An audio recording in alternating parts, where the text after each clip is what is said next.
That's crazy. Hold on. I think I fixed it.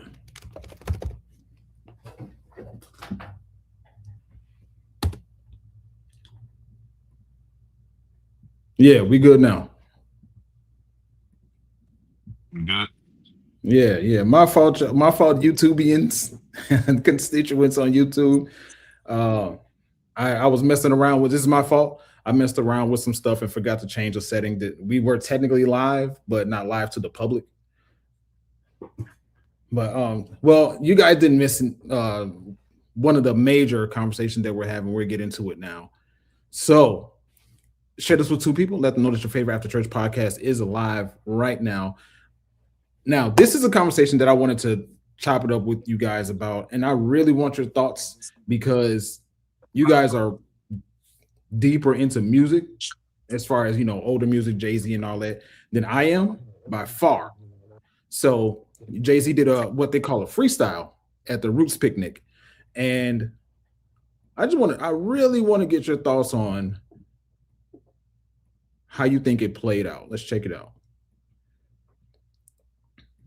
Patty's turning 100. If she would have transitioned before I cleared my name, I would have hunted them. Every one of them playing these silly games. That 1-800 ambulance chaser would have wished one came. But 911 is a joke. Public enemy #1, I've been ranked. The rock's not crumbling. The leprechauns have magically run out of pranks. Your son on a federal jail line mumbling something about having too much of this drink. You know how dumb that is? Another one fumbled his, wonder how I get the blame. Niggas' teeth is tumbling out their mouth and somehow I'm the one who done it. It's a murder mystery game.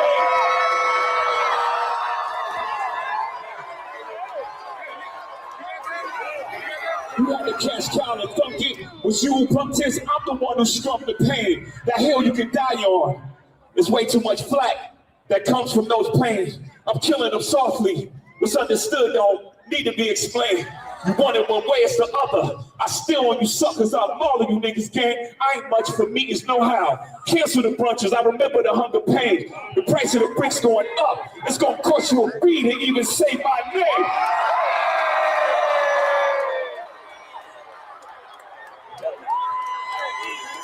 You ever heard of a Wonder King? My children and some of them. Have you niggas no shame? Y'all trying to get underskin? I really get underskin. Ask unharmed player. Y'all thugs with y'all thugs again. Everybody think they're the ones insane. You're no maniac. Watch how Saniac in my presence, nigga, shrink. I need a new therapist. This shit is not working. I'm truly on the brink. Y'all better not encourage him. Y'all don't want me to think these thoughts that I think. That nut ass nigga still stuttering. That chatty patty down on his luck again. Quest introducing me to Jaguar. I don't know why I still fuck with him.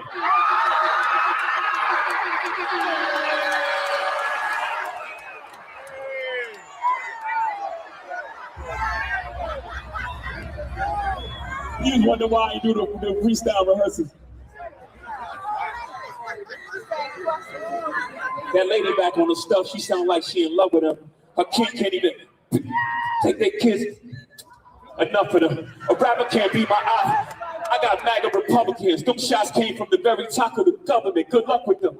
I'm governed by God. You trying to break the government. I brain for 40 days. My neck get flooded again. Wrist get flooded again.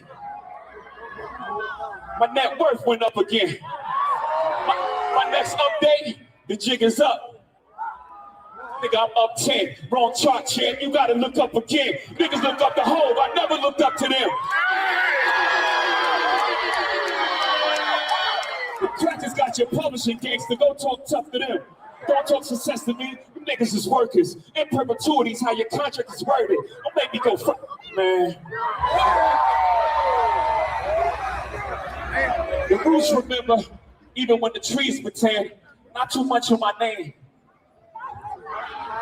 Don't forget who I am. Hattie loves her Shawnees. SHAWN. I find it adorable she put the S at the end. You don't know, the show ain't even begin. I said, you don't know, the show ain't even begin.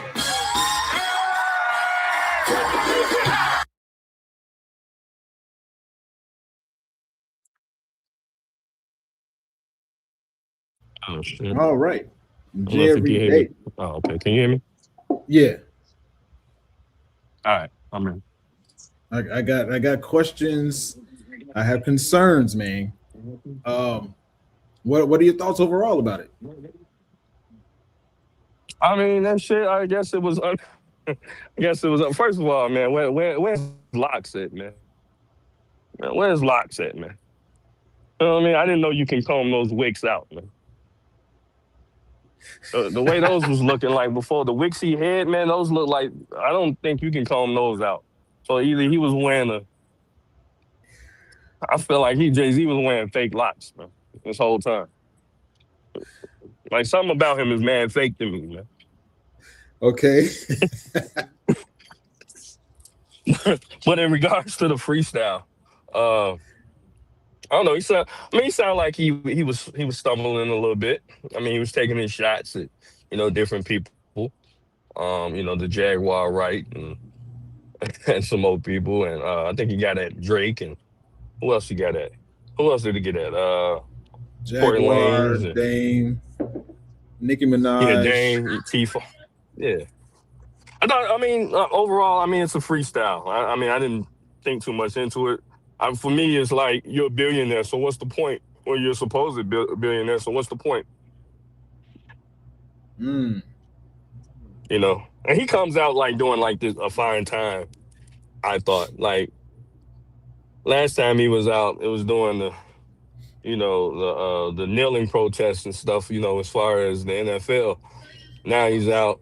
We just happen to have these two cases, the Rick Chow and the Carmelo Anthony case. So I'm trying to figure out what's his play. mm. Because Jay-Z to me he always seems like an opportunist. You know. So you didn't think much of the bars themselves. You just thought it was just a rap. Yeah, it was mid. Whatever. I didn't. It was. It was whatever. And I like Um, Jay-Z. I mean, Jay every day kind of comes from, that. Well, it doesn't kind of. Jay every day comes from a Jay-Z line, right? It's Jay every day, no days off. Ferris Bueller, nigga. That's a Jay-Z line. So mm, I was influenced by Jay. I was influenced by Jay-Z, but yeah. At this point, though, him being in his like mid 50s, almost 60 years old, I'm trying to figure out like what's the point? Like billionaires, they don't care like about who's talking about them. They billionaires. mm. They just be quiet, and chilling, do behind the scenes shit. Do you think there is a certain point now? Jay Z, to his defense, has been quiet about pretty much everything that's been said about him over the years. At least 10 years. At least 10 years. But people keep reaching out and calling his name, and they're saying like they've gone as far as attaching his name to the Epstein files. Yeah. So and that's part of the reason why he mentioned Jaguar, because all of the interviews she's done on, I think it's Say Cheese, if I'm not mistaken. Yeah. Blue But couch. oh, and yeah, it was that real life. I forget their name. Real life street star. Real life street stars, yeah. But she's attaching his name to probably the worst things a man can do in society. So is it so bad that he's coming out after all this time and speaking on all of the stuff that he was and just only in like 3.5 minutes?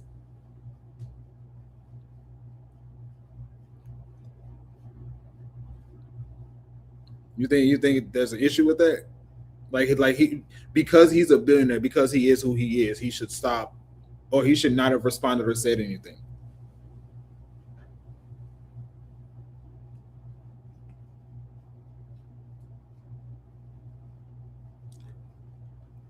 I think we lost them. David, are you there?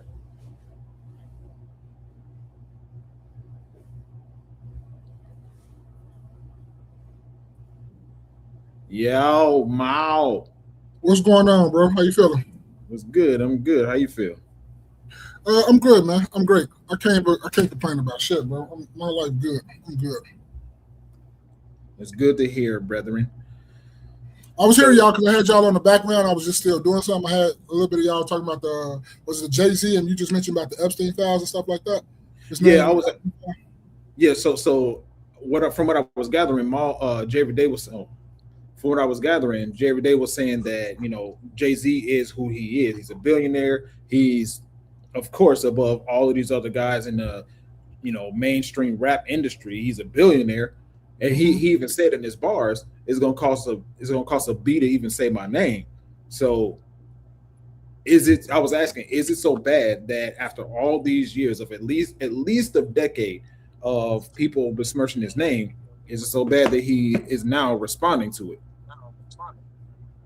What you mean, like just saying his name, like he shouldn't respond? Or what you saying? Jerry Day, what's going on, bro? What up, Big Mom? So I'm just saying, like, I've heard other people have the same sentiment as Jerry Day. People saying like he's Jay-Z. Why even need to respond? Like even at the end of his bars, he said not end, but he said ninjas looked up to Hove. I never looked up to them. So if they're looking up to you, why are you talking to them? They look up to you. Only thing I can respond to that is we all human. And sometimes you let a lot of shit slide, but how much would you let slide? If motherfucker just keep speaking on you, sometimes you just want to say something. Like even about us, like a lot of people will say a lot of things. You let a lot of shit slide. But it's just sometimes that one thing that everybody else can deem so petty, but you like, man, I ain't petty. I ain't like that shit. I'm going to say something. You feel me? Yeah.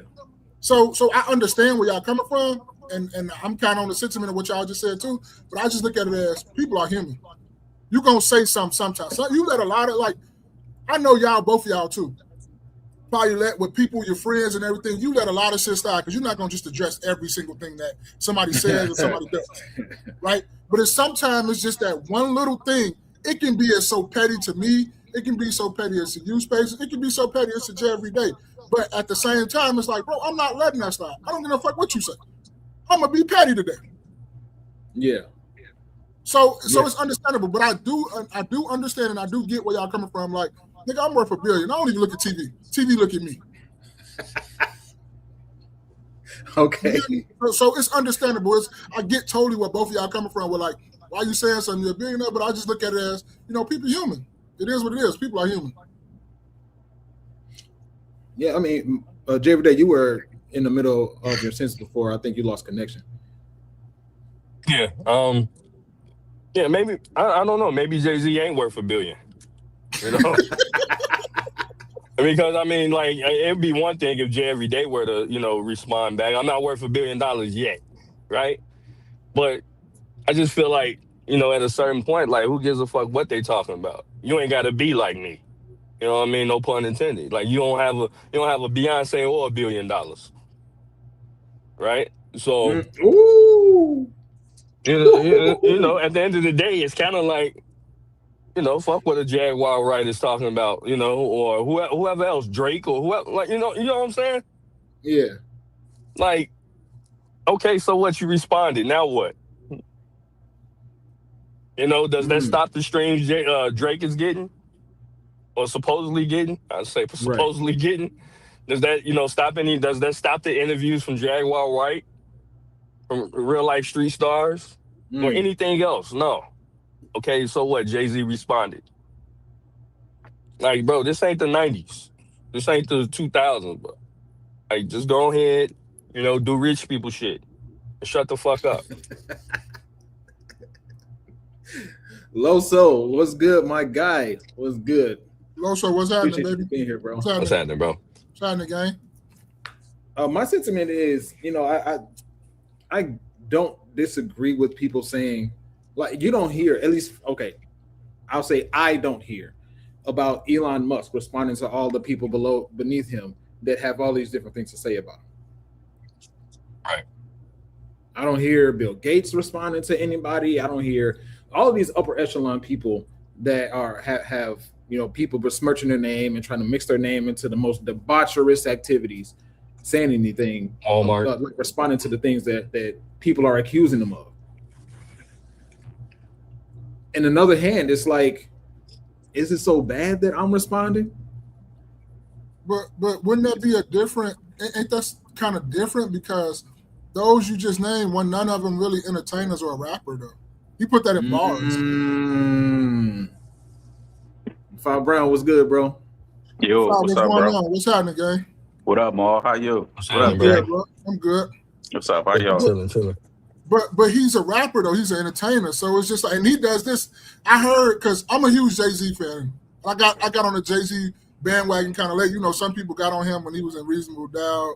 You know, Valiant, all that stuff and all that. No, I kind of got on Jay-Z like around Blueprint. Like I ain't really get on all of it. Still early. But I know. But to me, Blueprint and the Black Album, his two best albums. Go argue with your mama. I'm not going to sit up. I agree. That's just my thing and how I feel. But he's a rapper, and I heard he's done. Y'all can hear me? Yeah, we hear you. Yeah, okay, just making sure. I thought Jay-Z does this every time he has a show. Like he goes and addresses everybody that has something to say with him in his freestyle before he starts each show. He's been doing this like since forever, I thought.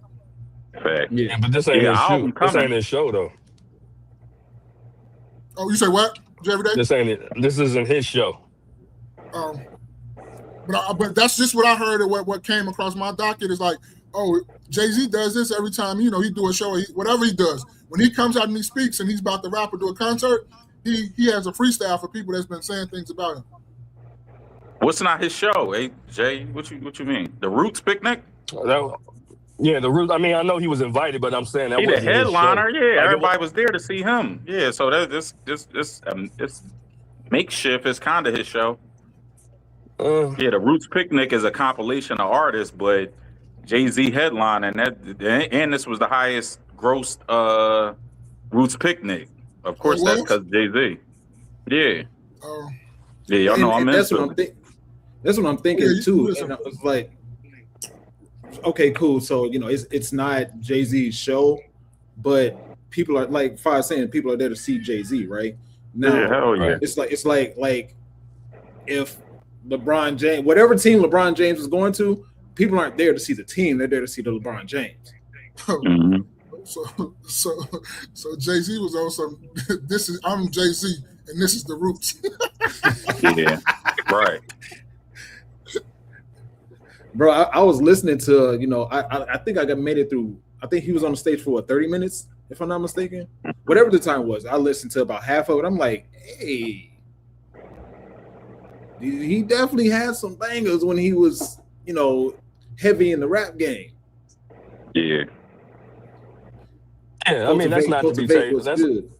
Cultivate what up. That's not to be taken away from Jay-Z's catalog. I mean, I think his catalog. I just at a certain point though, I just feel like there's really no point of responding. You know, whatever. You know, when you're making so much money or whatever it is, like at a certain point, it's just like, hey nigga, whatever. Like, you know, I mean, clearly they're trying to reach at Jay-Z for something. They know his name holds clout. Yeah. So why even respond? So now they got more interviews and shit to talk about for another 2-3 years. Right. Jaguar Wright, she went on another interview right after that shit came out. Like, bro, why are you even responding? I guess him responding is like giving back to charity.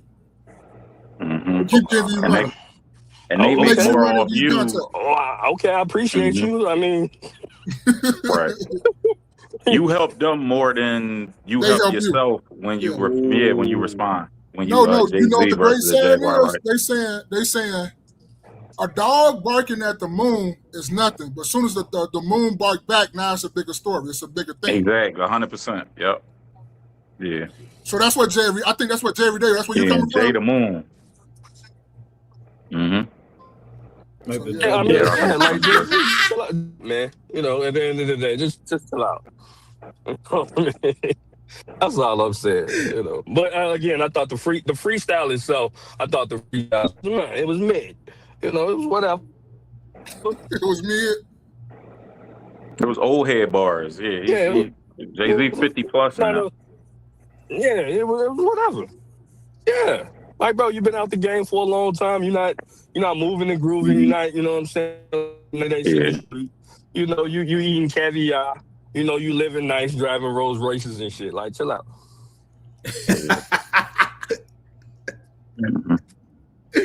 I don't know. You know, some people might say they summoned the beast, man. Yeah. No, well, you're not gonna put no hands on nobody, Jay-Z. You're gonna pay.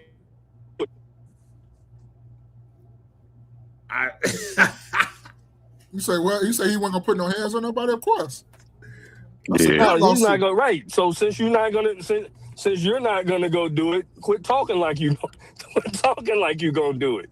You know what I mean? Just chill out, man. Go live a nice life. You and Beyonce and them kids. Yeah, no, he got a bar about that. What do he say? If I hit you, I'm brainless. If you hit me, you famous or something like that. No, if I hit you, you famous. Yeah. If I hit you, I'm brainless. Yeah, that's what it is.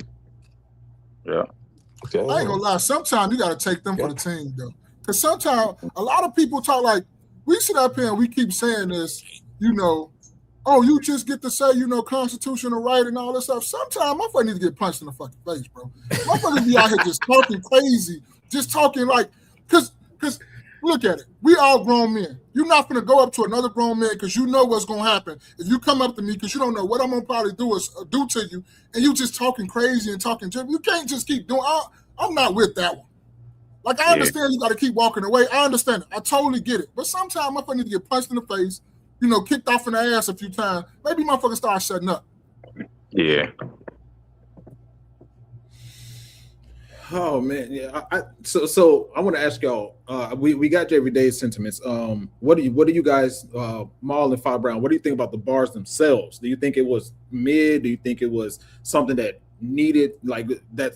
The way he was rapping is something that rap has gotten away from. Do you think it was like, all right, it's cool, I heard what you had to say? What are you guys' thoughts of the bars themselves? Let me go. Then you just come up the real pause. Pause. You come I'm gonna just go and I'm gonna let you go last, right? Because I didn't pay no attention to it. Really don't have no sentiment to pay attention to it. Stuff like that don't really move me. Him playing bars because I wasn't there or nothing like that. You feel me? So, but if I just had to put a little button on it, sometimes it's needed for some of the old heads to get in this rap thing to show how much they really still care about rap. Because a lot of people just in it to get a check real quick. And sometimes you have to show people like, bro, everything ain't just about a check. You got to go ahead and hone your craft. And Jay-Z, I think, came out to show people that, nigga, I honed this craft for 25, 30 plus years. That's why I'm still able to get up here. When you say my name, I sell out any show I go to within a day, within 4 hours, within 3 hours. I sell out stuff because I hone my craft. That's why I'm still here. That's why it's been so many like you can say one-hit wonders, because they in here just to get a quick couple $1,000s or a quick meal or two, and then they go ahead and fade to black. Yep. Jay-Z really made this, and old heads rappers kind of made this a career, and they retired off of it. Their catalog gonna live forever. I know we all around the same age. I know both of y'all, and Jerry Day probably too. Go back and listen to old rap more than you listen to a lot of this new shit. You probably got one or two rappers that you listen to with this new shit. But are you mostly listening? We mostly going back and listening to the old T.I.s. The old, you still listening to J. Cole, not really old, but he's getting up there. We still listen to Cole. We still going to listen to old Cole stuff. We still going to listen to old Kendrick stuff. We still going to listen to old music, period. See what I'm saying? Because it's much better than this new shit that's coming out. Yeah. So it was, I think, from what it was to, I didn't really see it, but I've heard a lot about it. You know, you heard different pieces or whatever like that. I ain't really listened to it straight through. But the only thing I can get from it and kind of like, you know, put a bow on it, is like, he just come out to do this to show you how to hone your craft, how you can make a career out of it, how you can be longevity, how you got people patiently waiting to see you, and people gonna come out to see you. Same thing with a Jeezy. Jeezy got a residency off old albums, selling out shows all the time, got people coming out in suits. Yeah. Making it an event. You feel me? So that's just what I got from it. That's just my button on it right there. Loso Way said, I listen to all old rap and hip hop. My question to you, Loso, is do you listen to new rap? And if so, who is it that you listen to? I got a few rappers, but you got a few of them. I think everybody got a few that they catch your eye and you go back and you listen to their catalog. But I don't think they don't get no play in this ride just when a motherfucker get in my car. You know, that's when I'm about my stuff. I'm in the gym. So only a few people get a couple play in the ride. You know? So I think, to be honest, when I was listening to it, I was like, this type of lyricism is what I aspire for the absolute majority of people to have in rap music. Like That's not gonna happen. Just like that. and so you get where I'm coming from then, because I'm just like, man, I these types of bars is what's missing. Yeah. Like people sending all these soft shots and all this stuff, and people, and granted, Jay-Z for the most part didn't say names. Like he sent the shots at Nicki Minaj, he sent the shots at Dame Dash, Five Brown's favorite person. He's he said he was talking about the teeth falling out of the mouth. He's talking about Nicki Minaj when she was stuttering at certain points. He didn't say their names, but it was not questionable for people to, you know, put two and two together and figure out who it is that he was talking about. Okay. Right. He started Hov started the passive aggressive, don't say your name rap. Like he started that. Drake mastered it too. Drake do the same thing. Drake will do a whole scenario and be talking about one specific person, but you got to go down some rabbit hole, deep dive to figure out who he talking about. And some random YouTuber or somebody that used to know him, figure out exactly who he talking about. You know, like all them bars with the girls. They found out it was somebody. Who baby mom was that? He was talking about some girl in the rap, but it was somebody baby mom. It was I forgot what rapper baby mom. Oh, you talking about dude from Houston? Yeah, dude, I forgot his name. But he had a whole song about her. But just listening to the song, you think Drake just talking shit. Yeah. But somebody went down a whole rabbit hole and they figured out it was his baby mom, who he bought a Benz for and all that. Yeah, I know. Oh, you talking about was it Fulio Coolio? No. Julio died. Yeah, it's a Houston rapper. He's talking about a Houston rapper. I know who you're talking about. I forgot the name. Yeah. I can't think of his name. No, Drake do that often, but he got that from Jay-Z. That's Jay-Z school.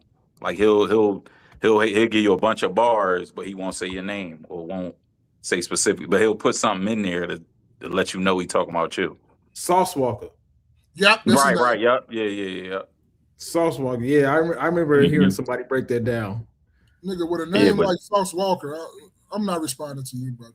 Yeah. If I'm Drake. But no, he took his baby mom. You know, Drake liked OPP. Like, he liked other people, chicks, man. He love that. They get you fucked up, though. You don't be sitting over just going after chicks, like, just to be going. People will crash out over their chicks, bro. I'm not going to lie to you. Sauce was trying to. But he, you can't get to Drake. You ain't going to get to Drake. You can't just walk up on him. No, you cannot. Drake got a nice ability. You hear me? Exactly. Mm-hmm. All right, so definitely, I personally liked it. I liked, how do I say this?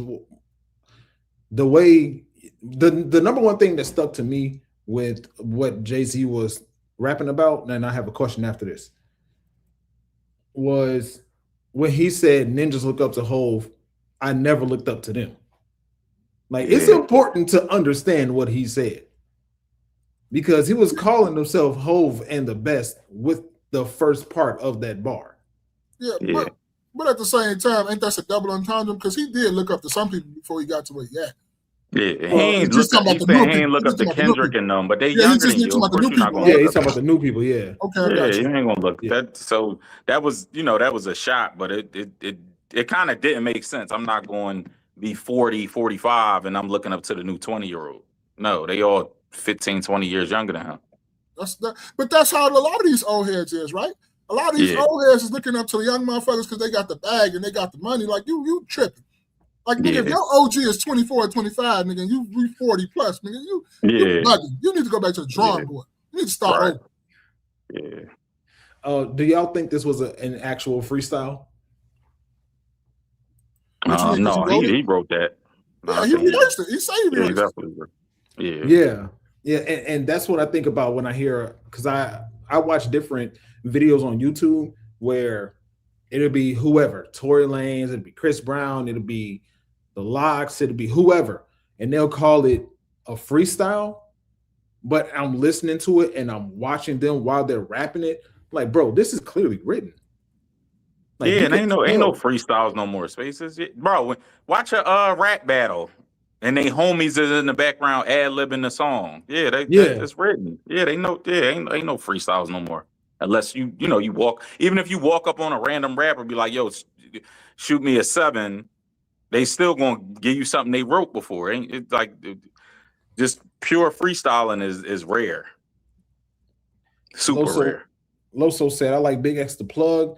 Nice flow. The production be good, but the rapping is mid at best. No substance. Yeah, Big X. I mess with Big X every now and then. He one of the niggas I mess with. Yeah. But one of my go-tos though, I ain't gonna lie to you though, is Moneybag. I fuck a bag heavy. That's me too, bro. Yeah, I love Moneybag. I'm trying to hear what you're talking about. You can say whatever you want to say. Bag get busy. To me, Bag is one of them ones. I used to mess with Baby. I got Baby in there too. Dirt because he from Chicago. I never liked Lil Baby, bro. You never did? Bro, I was in the I got into a whole argument. What was it? No, it wasn't a Floyd fight. It was what's the young boy? The one who fight like Floyd, but he Tank. Yeah, I was at a Tank fight, and I was saying I like Dub Baby over Lil Baby. That shit caused the whole ruckus at the fight party, bro. I ain't gonna lie to you. I'll stop talking to you too, Fi. Talking about you like Dub Baby can, bro. Dub Baby can rap, bro. Lil Baby sound the same every song, bro. I'll fuck with Lil Baby before I fuck with I don't like Lil Baby. Like I said, I'm in rare air with that. I don't even think it's close. Lil Baby don't even write his own shit, bro. Lil Baby sound the same. Dub Baby, you talking about Space? You talking about freestyle? Dub Baby do frequent freestyles, and he dope. Yeah, I don't know how people like Lil Baby over Dub Baby. And then they got a couple songs together, like where they feature. They got a Pop Smoke song they on together that I like.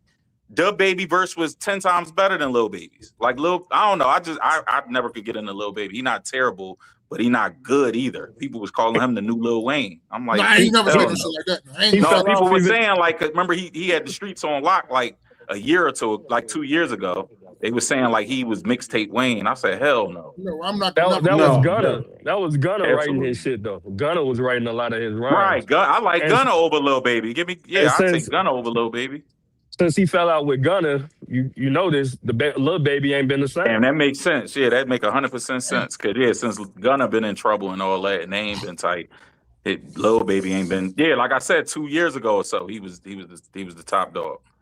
But I can't get into Lil Baby. I like Dub Baby over Lil Baby any day. As Loso said, for sure, now freestyle, Riff Raff is a true freestyle. He said the baby is nice. He can rap. Exactly. Right. I listened to him on, hold on, let me see. This right here. I'm going to just share my screen real quick. Power 106 Los Angeles. A couple, he has a couple on here. One of them did 31 million. This particular one did 7 million views. And it's easy to tell when somebody's actually freestyling and when they're not. Lil Baby can't go up there and do that. That's what I'm saying. Yeah, give me Dub Baby as a rapper. Yeah, 10 times out of 10 over Lil Baby for me. Cool. All right. Y'all got any final thoughts before we move on to the next thing? I'm good. No, I'm good. I forgot to put the banner up. All right. Thank you guys for kicking it with us. Share this with 2 people. Let them know that your favorite after church podcast is live. So this is one of the things that came across my purview, and I want to get you guys' thoughts on it. So Boosie is, where is it? Here. All right. So Boosie, in his, being Boosie, made headlines in mass media.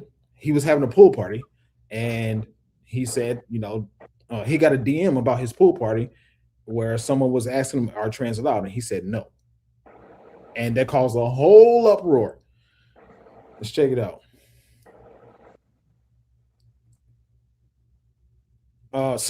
Shoot, that's not the one that I wanted to show. Hold on, my fault. Oh, here it is. All right, so 1 second. All right. So Boosie says no trans allowed, and it gets mixed reactions. So he got a DM and says trans are allowed, right? Or not, just making sure you're chill ASF. Like, I support your performance. I want to support. He said, no, sorry, MS. I got tranny MS are allowed. And then he made a post. He said, sorry, no trannies are allowed at the topless pool party. We'll be checking Adam's apples and strong facial features in large hand. Hell no. I didn't see that. That's crazy. That's wild. I tried to be respectful. I said MS. What does MS mean? I don't know. I saw that too when he said MS. With all due respect, yeah, that's what somebody said. With all due respect, I'm gay and have been over for 30 years, and you are absolutely right. As a mother first, I support your decision, respect your choice. I stand with you all the way. You continue to protect your personal belief, and may God bless you. Stop explaining yourself. I don't see black people walking to a Klan party right everywhere. Not everywhere meant for everybody. All right, so skipping that one, I'm gonna put up this next slide. Oh shoot! Hold on a second. Let me pull J. Day back up. I don't know what happened. So this is him doubling down on it. Everybody going nuts about me not wanting and my part. Same thing if they say no alcohol in the building. Whatever we checking for, it's the same thing as people saying you gotta bring clear bags. It's the same thing when you go in a restaurant and they say no rips in the jeans, no hats on. These people own this establishment, and there's certain things they don't go for. It's the same thing. But now you want to say you're gay. You want to bully people. Y'all fought for gay rights for 20, 30 years. We said nothing. Maybe we should fight for straight rights. You can't even go against. You can't even go against it if you not. For everybody going out with it, you can't even go against it. Y'all get that offensive. I got real players, real bosses. I mean, football people, NBA people, attorneys, rappers. You know, that's my establishment. If I'm not going for it, I'm not going for it. Simple as that. I don't want nobody licked and tricked. You know, I'm protecting people. I'm protecting a lot of people's reputation. And it's my establishment. Just like when you go to certain restaurants and you can't wear ripped jeans. When you own something, you have the right to set the rules of your establishment. Same thing if you go and see somebody in a prison. Certain clothes you can't wear. Certain things you can't. With it, you can't do. This fucking world is out of control. It's sad. Ain't do. All right, so Jerry, why I keep kicking you out, bro? I don't know why I keep kicking you out. You muted. So what we're talking about now is Boosie is having a pool party, and it's apparently, according to him, it's a topless. He left again. It's a topless pool party, and he said no trans allowed. And apparently that caused an uproar because I guess trans people believe that they should be able to go wherever they want to go. So my question to you guys is he wrong for setting that standard for his party? Not at all. Nope. Yeah, Nope. man. The trend, yeah, bro. It's so sad, man. I'm trying to put this into words without being offensive. Like they complained about being oppressed and being marginalized and all this BS for all these years. Then you get them some power and they abuse the power. If they had, if a trans person had an all trans party for it's what is it, Pride Month? So if they had just a party with all trans or all LGBTQ, nobody would say nothing. It'll just be like, all right, cool, y'all having a party. No straights allowed, no nothing, no whatever. You get what I'm saying? Like if they just had an all LGBT party, it would be just fine. And they'd be like, hey, any straights allowed? No, hell no. Fuck out of here. We don't, no. It's LGBT Pride Month. It's a party just for us. All right, cool. Like no straight person would have an issue.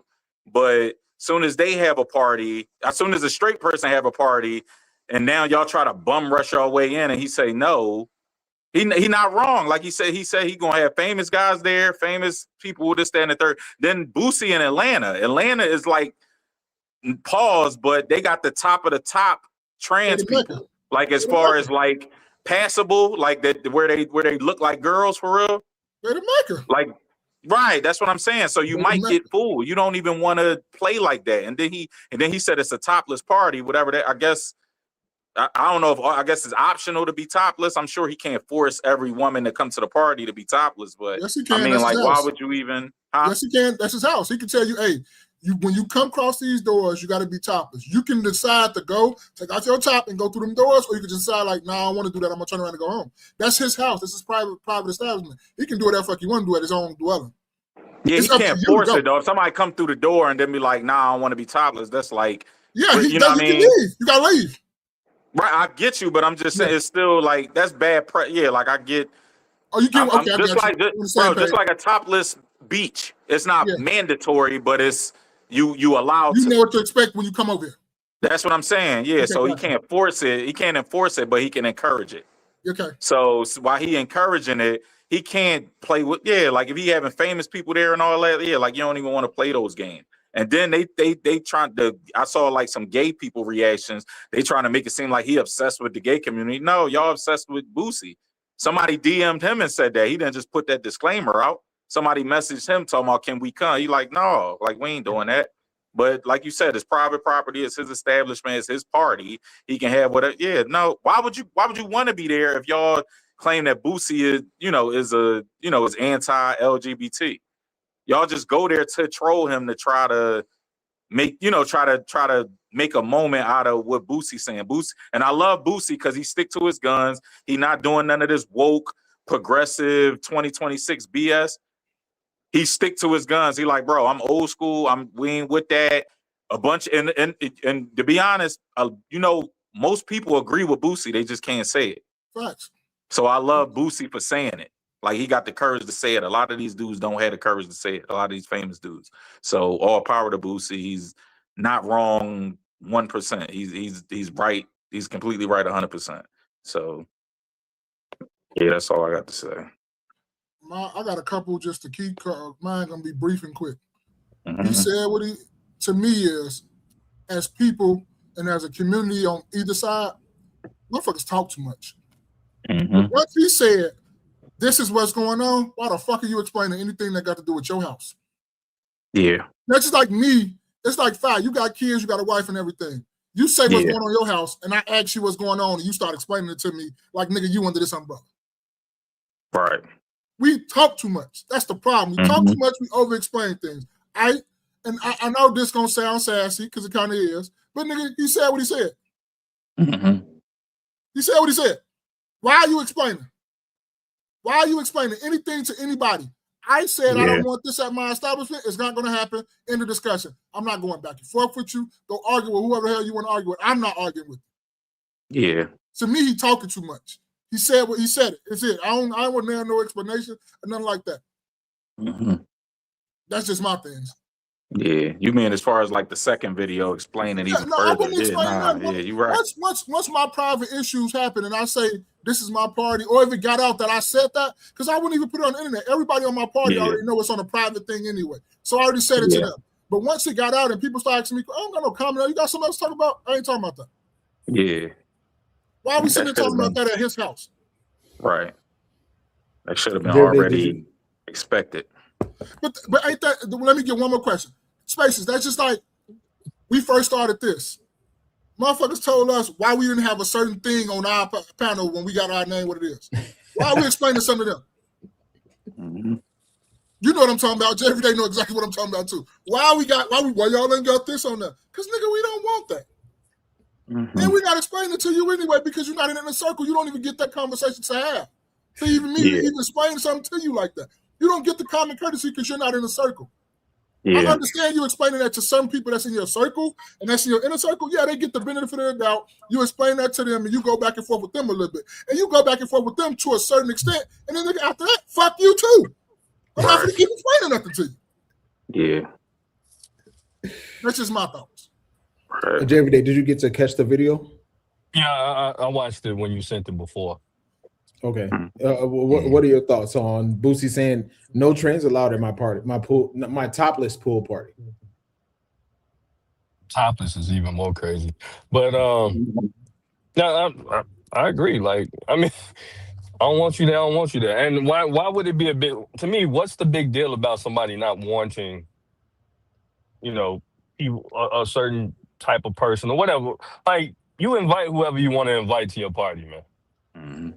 You know what I mean? Like, it's like a wedding. We all have been to weddings. If I don't want certain people to come to my wedding, you're not invited. Right. Like, same thing, same concept to me. So I don't see what the big issue is. I think that's just, the alphabet community making a big deal about some things. It really shouldn't even be. Man. Yeah.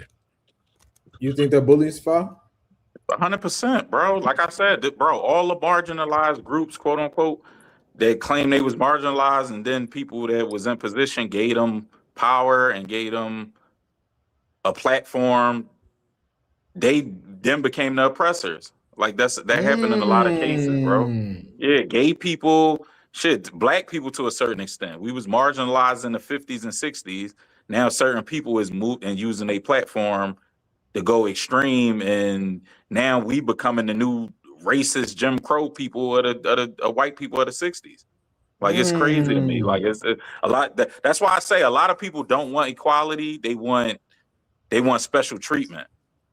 Yeah, Equity. They don't want equality. Yeah, it's like that. It's like we're supposed to fight for equal rights, and we want everything to be equal. But certain people want special treatment. Oh, okay. So you saying, I think you're saying what I think is like people say that they want equal rights, but in reality, if you listen to them talk, what they want truly is preferential treatment. Preferential treatment. There you go. Exactly. It's like I told you, the LGBT. If it's Pride Month specifically, so if one of them held I can't even think of no gay famous people, but just a gay famous person. If Ellen DeGeneres held an all gay party, it would be no issue. It'd just be like, all right, cool. But Boosie holding a straight party, now he under fire. Like how? Or no, get not Ellen. Give me Saucy Santana. Say if Saucy Santana, I think he from Atlanta or from down south too. If he threw an all gay party, it would just be an all gay party. It wouldn't be no issues. Mm. But Boosie throw an all straight party, now it's an issue that we can't come. What do you mean? Why would you want to come? They might even go to the extent of it's like no straights allowed. Right, that's what I'm saying. That's what I said earlier. Yeah, they would be like, no, yeah, you couldn't even come to that. They might let some women in. Yeah, like they might let some straight with some quote unquote straight with black women in, but most of them will be bi. You know what I'm saying? Like, so that's still in the LGBT. You know what I mean? So there'd be if they had an LGBT party, it would pool party or whatever, it would just be fine. It would be, just today's news. It wouldn't even be an issue. Be humble. What's good, bro? You know what? I think that the issue is with, this is just my idea, with trans people and gay people are like, I think they want to be around straight people because they want to do some flipping. You see what I'm saying? This is the whole. So I don't ever think they would have an all gay party and not invite some straight people. They whole agenda, and this is no disrespect to them, but they can take it how they want to. They can fight me if they want to, but they fight you. They fight me, bro. Their whole agenda to me is that they want to flip straight people, right? So they always want to be in the vicinity. They always want to be around some straight people, and and then brag about it and say that's what they did. Yeah. You know, and move on to. It's almost like an infection, dog. I mean, it just is what it is. This shit kind of spread. You know, hey, take it for what. Hey, they can take it how they want to. You know what I'm saying? But that's how I'm looking at it. Because otherwise, what's the point? Why don't you be around like-minded people? You know what I mean? Do things that, you know, y'all do. And, you know, us straight people, we're going to be doing what we do. Like, why do you want to infringe on what we got going on? Jay, I'll do you one better. You're 100% right, but I'm going to extrapolate on what you said. Listen, think about it. Us as straight heterosexual men, we can all, and women, we can procreate and we can make kids and we can make new people. We can procreate. So we can push that into our daughters and sons heterosexuality. They can't procreate. You know what I mean? So they gotta recruit, they gotta prey on kids, and they gotta try to flip like not strong-minded adults that might be willing to flip, that's flippable, like you said.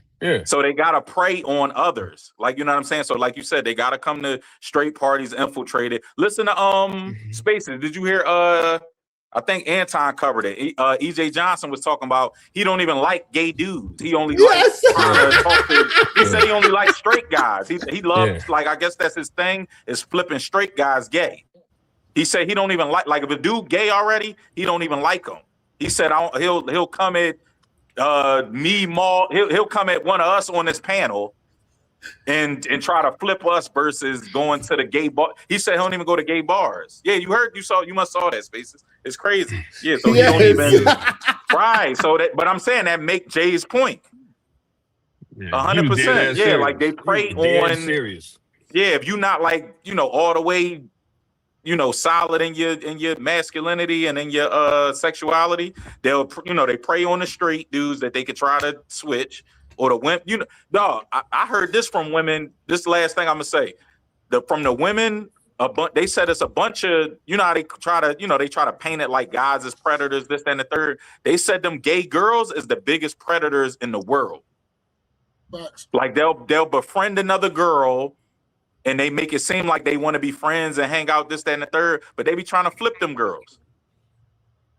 They never just, them butch girls and stuff, them girls, a straight girl that's hanging with a butch, she trying to get flipped. That's not really her friend. If that wasn't your friend back in the sandbox when you wasn't, before she turned gay, and you just met a butch chick out at the bar, she trying to flip you. If you befriending her, you can be flipped. They already know the game, bro. It's like, my point is, Jay is 100% right. My fault. I don't mean to be long-winded, but yeah, Jay, you're 100% right, bro. You good, bro. Yeah. Bro, it was so crazy when I had EJ bogus. Yeah, bro, but it's a bunch of them like that, Jay. Oh yeah. It ain't the only one. I had to play it back about 2 or 3 times. Like, did he just say he don't like gay men? Mm-hmm. It's 100%. I knew what he meant, though. People was like, no, how can he not like gay men? If you if you mess with a straight guy that's messing with you, that's like, no, I get that's technically right, but I get what he's saying. He's saying, like, I want to flip the gay guy. I mean, I want to flip the straight guy what I mean? Because it's a challenge. I guess, they aren't straight guy, 100%. I agree, but you get what he's saying. He's trying to flip the straight guy to his side. And that's what I refer to them on this podcast as the same thing. And I stand by this is, a lot of times the whole gay agenda is just an invasive species. Mm-hmm. There's a particular virus that it exists today, and I think we talked about it on here before. It exists today. It attaches itself to an ant, and eventually grows and grows and grows in the ant's body, and eventually it takes over the ant's body and its thoughts and its emotions, and the ant doesn't even know it. And eventually, it attaches itself to other ants and spreads and all that stuff. Man, that's what I'm thinking right now when it comes to this. Why is it such an issue that a man says, no, I don't want trans women at my party or trans people at my party? If it's so, if that's what you believe in so much, have your own party. Agreed. And then on top of that, to further prove to further stand in solidarity on what it is that I'm saying, go ahead and say no non-trans allowed.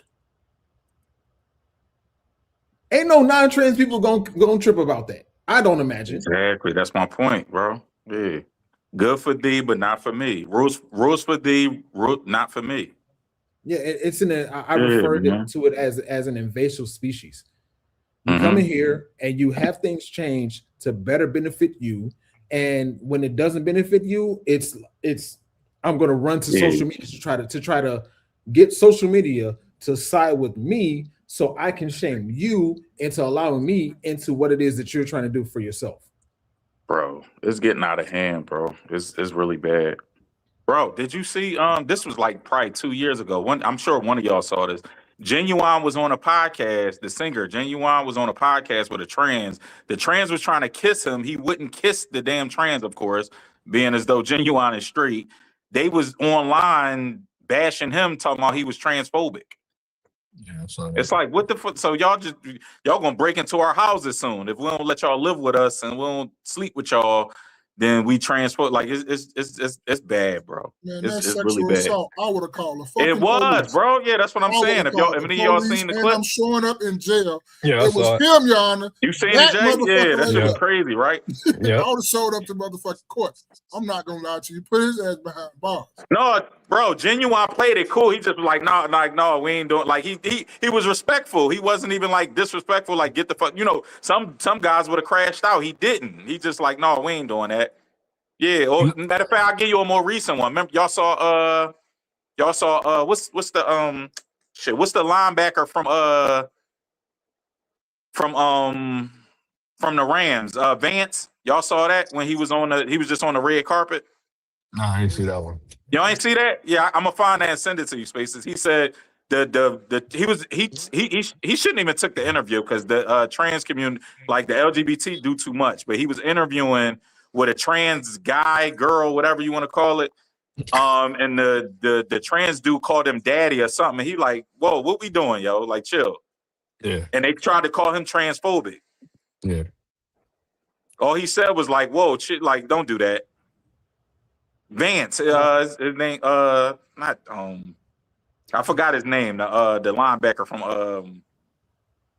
from the Rams. He just got traded, actually. But yeah, that they even call him transphobic just for telling the trans not to call him daddy. Did he come to Philly? No, he went to Cleveland. He went to Cleveland. Oh, you talking about you talking about the defensive end? Yeah, Verse. You know he played. He a hybrid. He played D. Yeah, I know. Verse. Yeah, I said Vance. Yeah, Verse. Yeah, Jared Verse. Yeah, you're right. Jared Verse. He got traded for Miles. Yeah, Myles Garrett. Yep. Yeah, he got traded for Big Dog. Yeah. I thought your Spaces ain't into sports. I should have sent that to you, Spaces. You don't know what the fuck we talking about. You might as well speak in Chinese right now. Cultivate said, doesn't Boosie live in Georgia, which is home to the most colorful rainbow cities in the country? So can he really get around trans women being at his party? Yes, he can. It's screenings for this though. Like this a private party he got personal invites. People just not gonna come to his house uninvited. All that. This is a thing that Boosie's been doing. What this like the 9th or the 10th annual one? Boosie been doing this for years. Yeah. Boosie been doing this for people. He been getting backlash for this for years.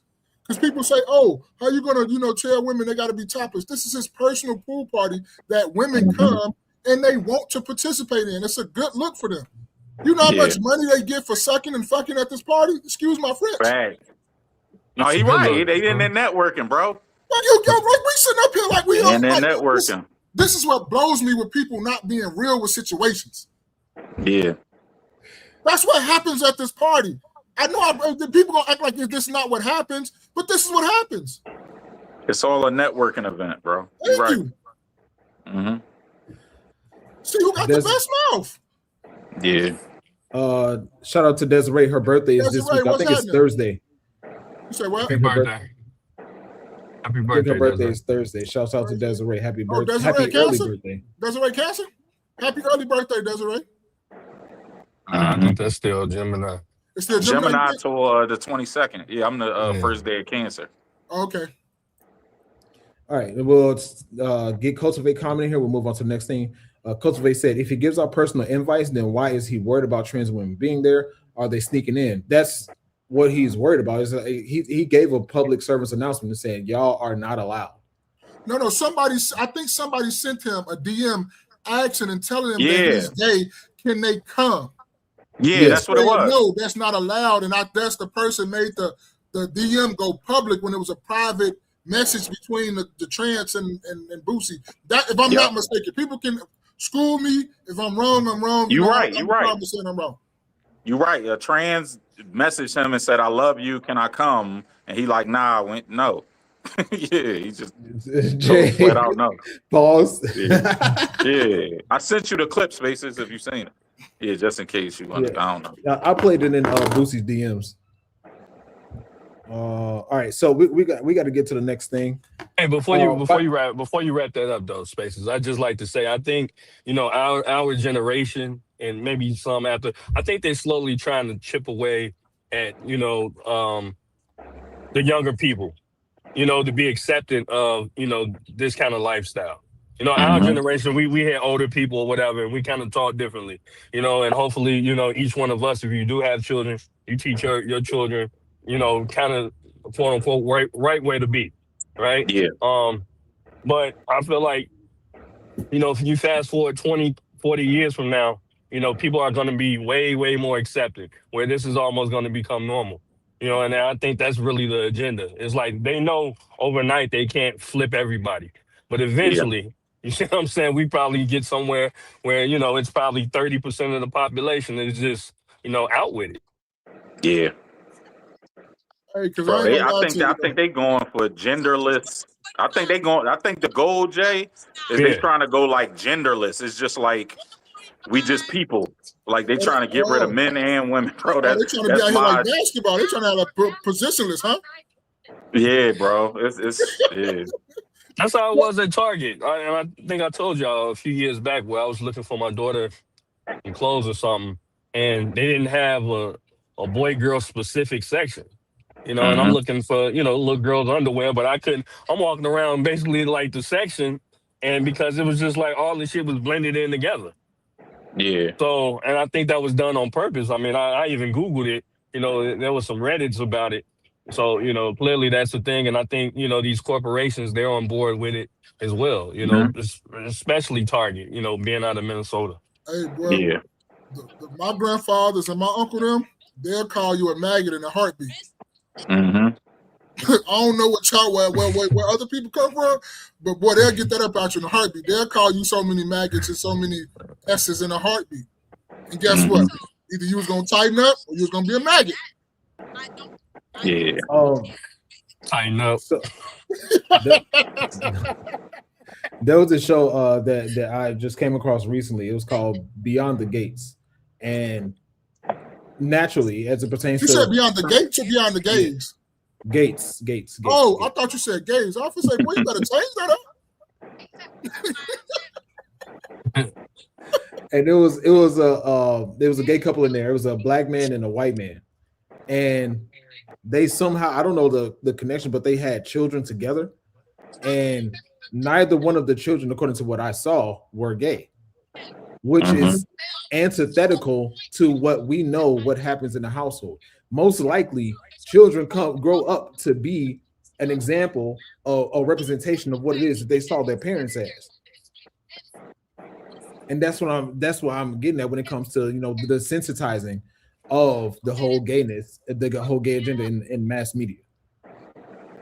It's involved like you can't tell me that that children aren't going to grow up in reflection of what it is they saw when they were growing up. You can't tell me that. Absolutely. Yeah.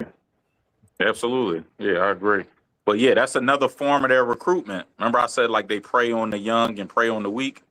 That's another thing, because remember they couldn't get married at a certain point. Now they can get married and now they can adopt. So a lot of them adopt kids and try to force the gay lifestyle on the kid. If the kid grow up to be straight, they feel like they failed. They don't want straight kids. Yeah, they want they. I'm gonna adopt these 2 kids, and there's 2 more in the LGBT army. Is that me? Cultivate said somebody has a video playing. Is that me? Is that one of y'all? Probably so. It probably is you. Yeah, something been playing. I ain't saying it. And I agree with that. I agree with that because I used to live on the west side, which is, right next door to Oak Park. And Oak What's Park is that? real. What you gotta say the city, Jay? Chicago? West side Chicago, yeah. Chicago. And which is right next door to Oak Park, Illinois. Oak Park, it being real liberal. What you'd have is you would have a lot of white gay people adopt black kids. And with the white gay people adopting black kids, they always allow them to wear little dresses. And it's just something I would see, going to the store. Like they'll let them wear dresses. They never had their hair done. Let the little boys walk around with fingernail polish. And it's real concerning to be honest. Yeah. It's like, damn, and this is why it's important, when you do for black people, if you have children, take care of your kids. Because anybody, your kids end up in the system, anybody will take care of them. And and utilize them for their own agenda. Yeah. Yeah. Gang culture, gay culture. You gotta add that dumb in now. Yeah, like it's You're 100% right. Yeah. Bro, I was I saw that, and we'll move on to the next thing. Dwayne Wade's son, whom is posing as a girl, has a girlfriend that is posing as a boy, allegedly. Fuck, bro. What? Hold up. Say that again. Yeah, that was a. You see what I'm saying? The whole idea behind it is confusion. Posing as a girl. Say it again. Yeah, I'm seriously confused. I'm not even joking. What? Dwayne Wade's son, who is posing as a girl, yes, allegedly is in a relationship with a girl that is posing as a guy. So that's 2 guys. Oh, it's still gay. Yeah, that makes sense. Yeah, no, it's still that actually makes sense because it's gay. Yeah, they both gay. Yeah, there's still 2 So boys. Like a girl can. Oh, I'm thinking like a girl. That's not gay. That's not gay. It is. No, it's not, because the girl is really a girl posing as a boy. Dwayne Wade's son is a boy. That's what you said. I'm confused again, Space. Say it again. Yeah, you might be right, Maul. What you say it again, Space? I'm seriously confused. I'm not playing. What? Say it again. That's the point. To confuse y'all. I'm seriously confused. I'm not joking. I swear to God, I'm not joking, y'all. Say it again, Space, and say the second part. Damn, he said that's not gay. Hold on, say it That's again. the point for everybody to be confused. Yeah, say it again. I'm seriously confused. I'm not joking. So allegedly, Dwayne Wade's son, yes, I got him, is posing as a girl. Yes, so he's a boy. Yeah, right.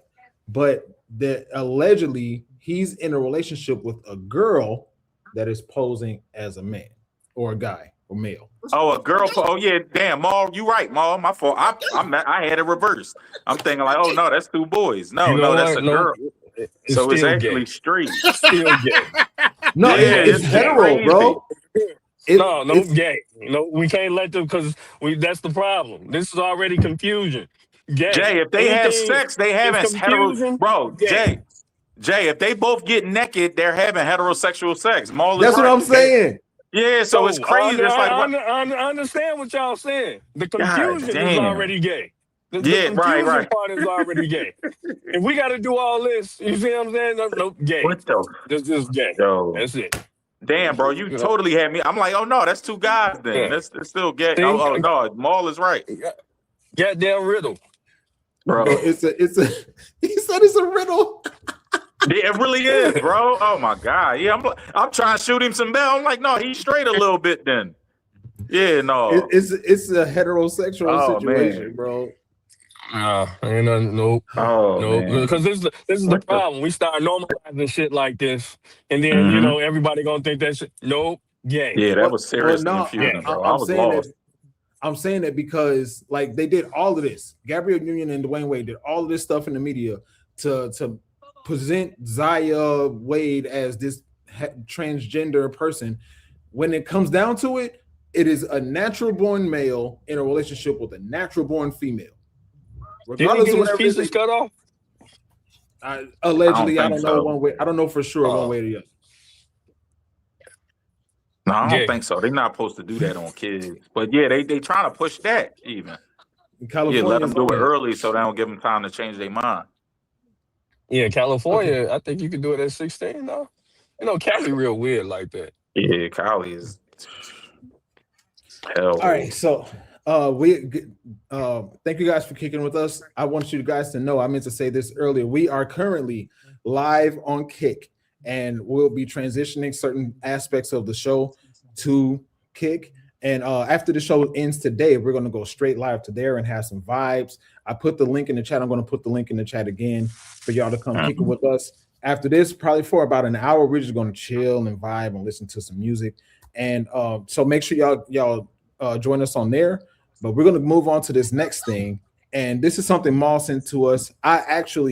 We talked about, I think myself and Fa talked about this, but I really, really want to hear Maul and Jerry Day's thoughts about this. It's something Maul sent to us. One more little quick joke. So Jerry Day, you saying Dwayne Wade got Zaya Wade whistle chopped off?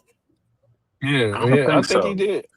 He did? I mean, They was talking about it. I don't think it really happened today. Yeah, well, I don't even want. So he still got his whistle? Yeah, most of them do. Most trans don't. You know how expensive that surgery is, and then most regret it. To me, you're not really about that life if you don't get your whistle chopped off. Yeah, most of them don't, bro. You just playing. You playing. Because if you really about that life, talking. Get your whistle chopped off, B. I want and a lot of about that life if you don't get your whistle chopped off, B. And a lot of doctors don't even do it because they said most people regret it after they get it done. Because bro, when you get it chopped off and they try to reverse the organs, they didn't master that technology yet. Like they didn't master that, making a vagina a penis or making a penis a vagina. They didn't master that yet. So you still part of the guinea pigs. What God up there no, everybody know this. That's from our culture. What Su Young say? Push the goddamn whistle. Push the goddamn button.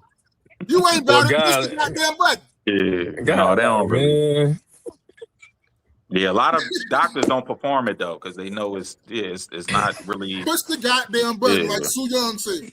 Push the goddamn button. Desiree came out of the woodwork. She said, "Yes, Kick. Let's get y'all monetized. So dope. Yeah, we on Kick." Cultivate said Dwayne Wade wears nails polish. Is he, according to the mannerisms, according to how he presents himself? To be honest, I'll be honest with you. I don't think so. I think Dwayne Wade is getting a serious bag from pushing this agenda. Yeah, I don't think he is. Maybe, and that's regardless of what Gabrielle Union has said as it pertains to what they do in the bedroom. I don't think he is. I think he saw a bag from this, and he's sacrificing his child's life to get the bag. That's just my personal opinion. But it's still foul, but I agree with you. Yeah. We're gonna go on to this next thing. This is something Maul sent to us. I want to get Maul and Jerry Day's opinions about it. It's about the Bears and Chicago losing $600+ million a year from them moving to Indiana. Let's check it out.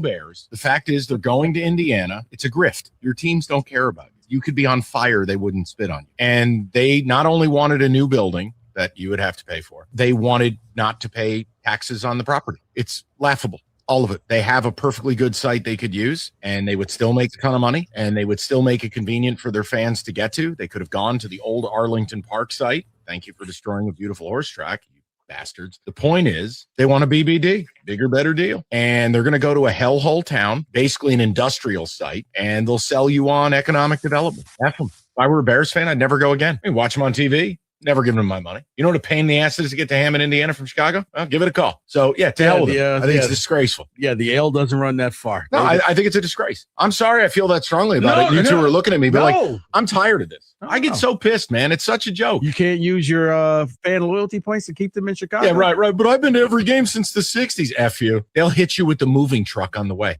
The Chicago Bears, the fact is they're going to Indiana. It's a grift. Your team. He could have kept that BBD reference, but I don't know what y'all. That's always. But we just Can I came go off first, that. We just please? came off the whistle chopper, so he had to put the Well, DVD in. let's go with Maul. Well, Maul, what Go question ahead. were you asking with sending this? And then you Just the with floor. this, right? And we never really have all the full facts to everything we going. We just going by what we know, basing everything on what we see, what we know right now. For people that live in Chicago and for everything that you've been seeing, like, just what is your thoughts? And like, it's like, to me, people saying, oh, this is a Democratic ran city, they losing the Bears, this, that, and the third, and all that. But like, what is the real? Because we only outside looking in. We're not inside the meetings. Like people don't know that the Bears just had a reservation on Soldier Field not too long ago. That the city's still on budget for like $600-700 million still. I might be overflating the numbers or something like that, but the taxpayers are still on budget, still on pay for the money that they just got renovated. So now you want us to cancel that, plus give you more tax incentive and everything to build a new stadium? Like, how is all this going to work? And that's just my thing. Is like, what is your really, like, from all the information we have, from everything that we've been shown, what is your real thoughts about the Bears probably leaving, city of Chicago? Because I don't think they're going to Indiana. They're going to probably end up in Arlington Heights.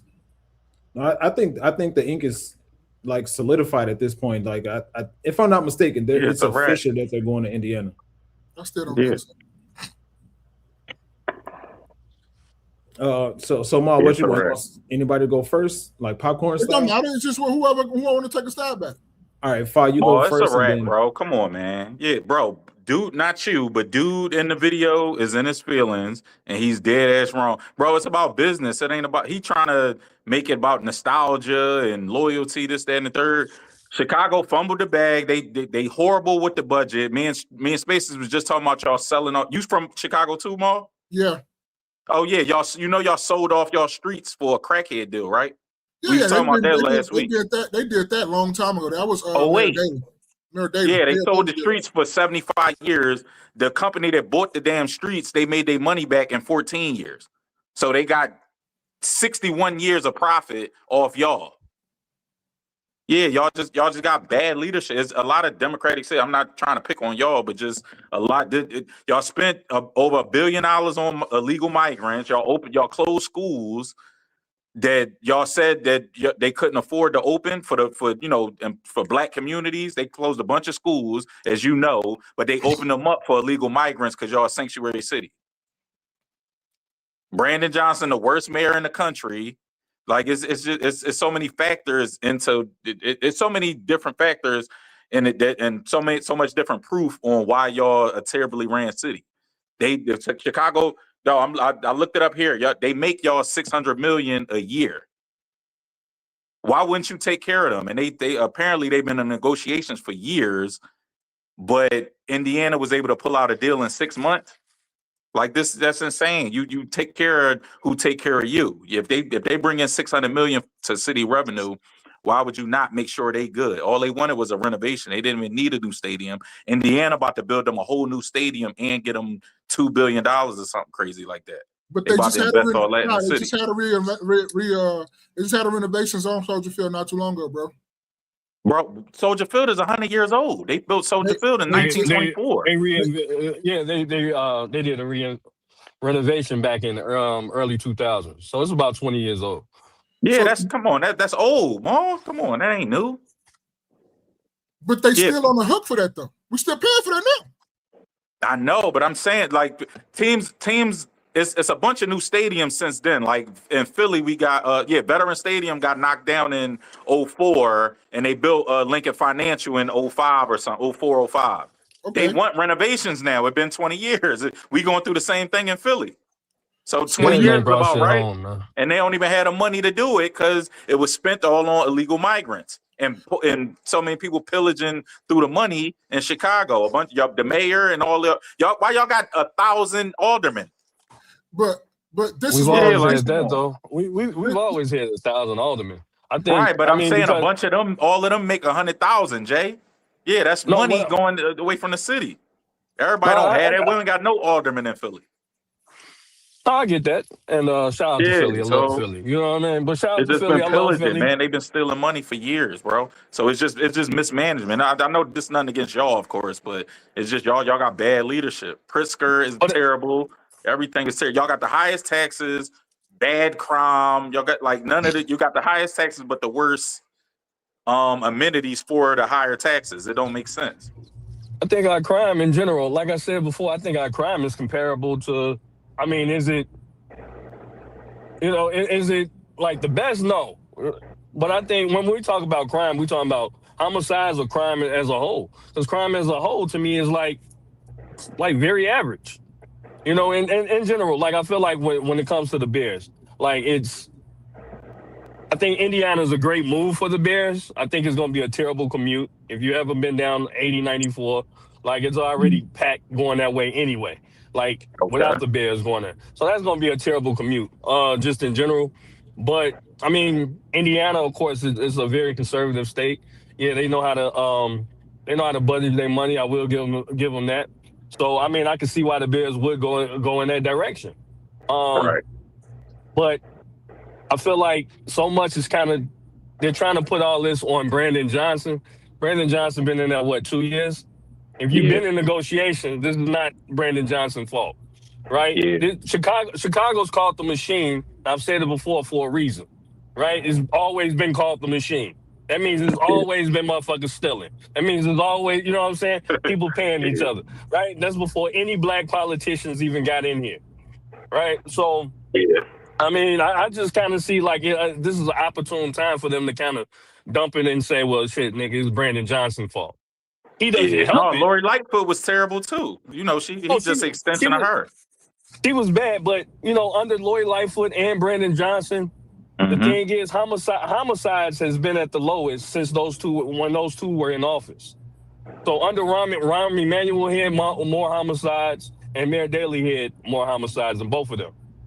You know, there's numbers, you know, that a person can look up. So I mean, as far as crime, you know, to me, it's shit. I've been here basically all my life. It's about the same. You know, under whoever's leadership. I heard y'all got certain neighborhoods. I heard like, you know, South Side of Chicago, of course, that's what we, you know, they know countrywide. But I mean, like, isn't it more yeah, I heard it's pretty much like pinpointed in one or two neighborhoods. It's not really the whole Chicago that's really terrible, like they make it seem. That's every inner city. Every inner city got, you know, its pockets of where this happened at and where that happened at. You just gotta mind your fucking business, do what the fuck you doing, and get the fuck on. Stay out of other folks' business. That's what I say the same thing, bro. Stay out of other folks' business. That ain't got nothing to do with you. Keep it fucking moving. Right. But when people say South Side of Chicago, man, South Side of Chicago represents 60% of the city as far as area wise. Yeah, I'm asking. Right? I'm deferring to y'all. I'm literally asking because I don't know. I just heard. Even people like from the area, they don't know. South Side of Chicago is a huge area. South Side of Chicago is equivalent to the size of Philadelphia. That's how big South Side of Chicago is itself, right? So Chicago is a city of neighborhoods. Right. I think you have 77 different neighborhoods, and within those neighborhoods, you have sub-neighborhoods. Right. Yeah. So you have the area of Inglewood, but you have West Inglewood, and then now you're going to have an East Inglewood and just regular Inglewood.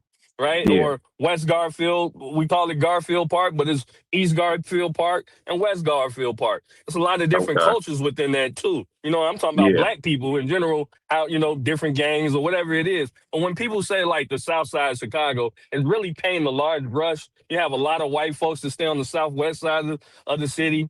You know what I mean? You have Mexicans that stay on the southeast side of the city. You have very affluent areas within the South. To me, the South Side has more affluent black areas than any other area in the city. You know, so I mean, personally, I live on the South Side now. So I'm sitting in my car. You know, ain't nobody come up to me shooting. You know, God forbid. So, I mean, that just be motherfuckers just be talking and not being from the place. Like that's why I really don't like talking about other people's city because I don't be there on a regular basis. You got to talk to somebody who be out in these cities. That's like they say, "Oh, Philly is this." Nigga, I'm gonna ask why. What Yeah, I right. don't That's know. why I'm asking y'all. I'm like, yeah, I don't know. So like Yeah. a lot of people like to say, "Oh, Chicago is so bad." You saying that shit just because the media saying that shit. You don't be rolling around the city. Now, does some spots get cracking? Hell yeah. Ain't nobody gonna say don't come up here thinking shit sweet because it's not. I don't care where you at. Ain't no shit sweet where you at when you in the city. You got to keep your head, like I say, keep your head on the swivel, mind your fucking business, and keep it fucking moving. Right.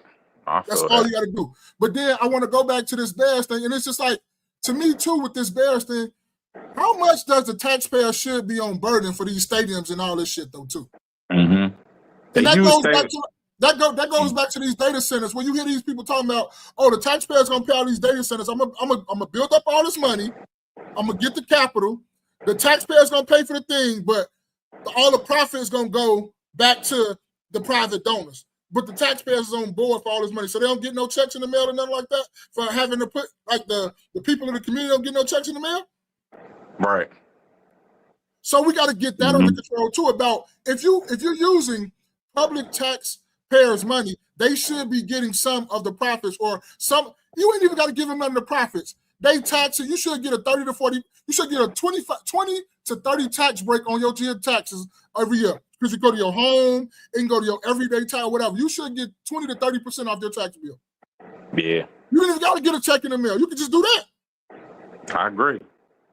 So that's why I'm saying it all depends on who you ask about this Bear situation, about any stadium period, because you just got SoFi Stadium in like Vegas. You got the Vegas new stadium. You got the motherfucking Kansas City Stadium. They moving to Kansas and stuff like that. Yeah. You got the Rams. They made their brand new stadium. You got Minnesota making them a brand new stadium. You got all these new stadiums because when you really look at it, though, when it really boils down to it, it's all about greed and making more money. It's all about money. Exactly. I was about to say, follow the money. They want to host Super Bowls. They want to host year-round events. So they're trying to make all these stadiums like domes. And like me and Jay every day agree up on, I don't think all the stadiums should be domed. Football is not paid indoors. It's paid for the elements. We need some snow. We need some rain. We need some sunshine. We need some darkness. We need all this stuff. It shouldn't be in a controlled environment. This is not basketball. Yeah. It should be like Philly. Philly have snow games. They have rain games because they play outside, and they should continue to play outside. Like Chicago. Chicago should be continuing to play outside. They shouldn't be playing in the dome. I agree with that. I 100% agree with that. That shit ain't even football. I'm mixed on that, y'all. Yeah, I'm mixed on it because there's think about if you play for the Dolphins, how can you assimilate trying to say we got Chicago in the playoff game? We can't practice. It is what it is. No. It is what it is. That's just You how know what I'm football is played. You better make some fakes, no, Miami. No, it is. Right, that's what I'm saying. Yeah, like how do you assimilate that? That's home field advantage, though. Yeah. That's like if you get the Chicago team got to go to Miami and play in the heart of the summer when these dudes been practicing in the heart of summer all the time, they got a disadvantage. Not really. It still gets hot in Chicago. Camp is hot for everybody. Look here. So far, I grew up in Chicago. I mean, I'm a Dade County baby. I was born in Florida. Summertime from Chicago to Florida is a fucking big difference, nigga. All right, you wouldn't know. I ain't been to Chicago, bro. I plan on that was supposed to be my birthday trip next week, but I think I'm gonna push it off to July. But I want to go to Chicago bad as hell. But yeah, that'll be my first visit, so you would know better than me. I'm just summertime shot is a real thing. Summertime shot is a real thing. You still be outside in the summertime in Chicago.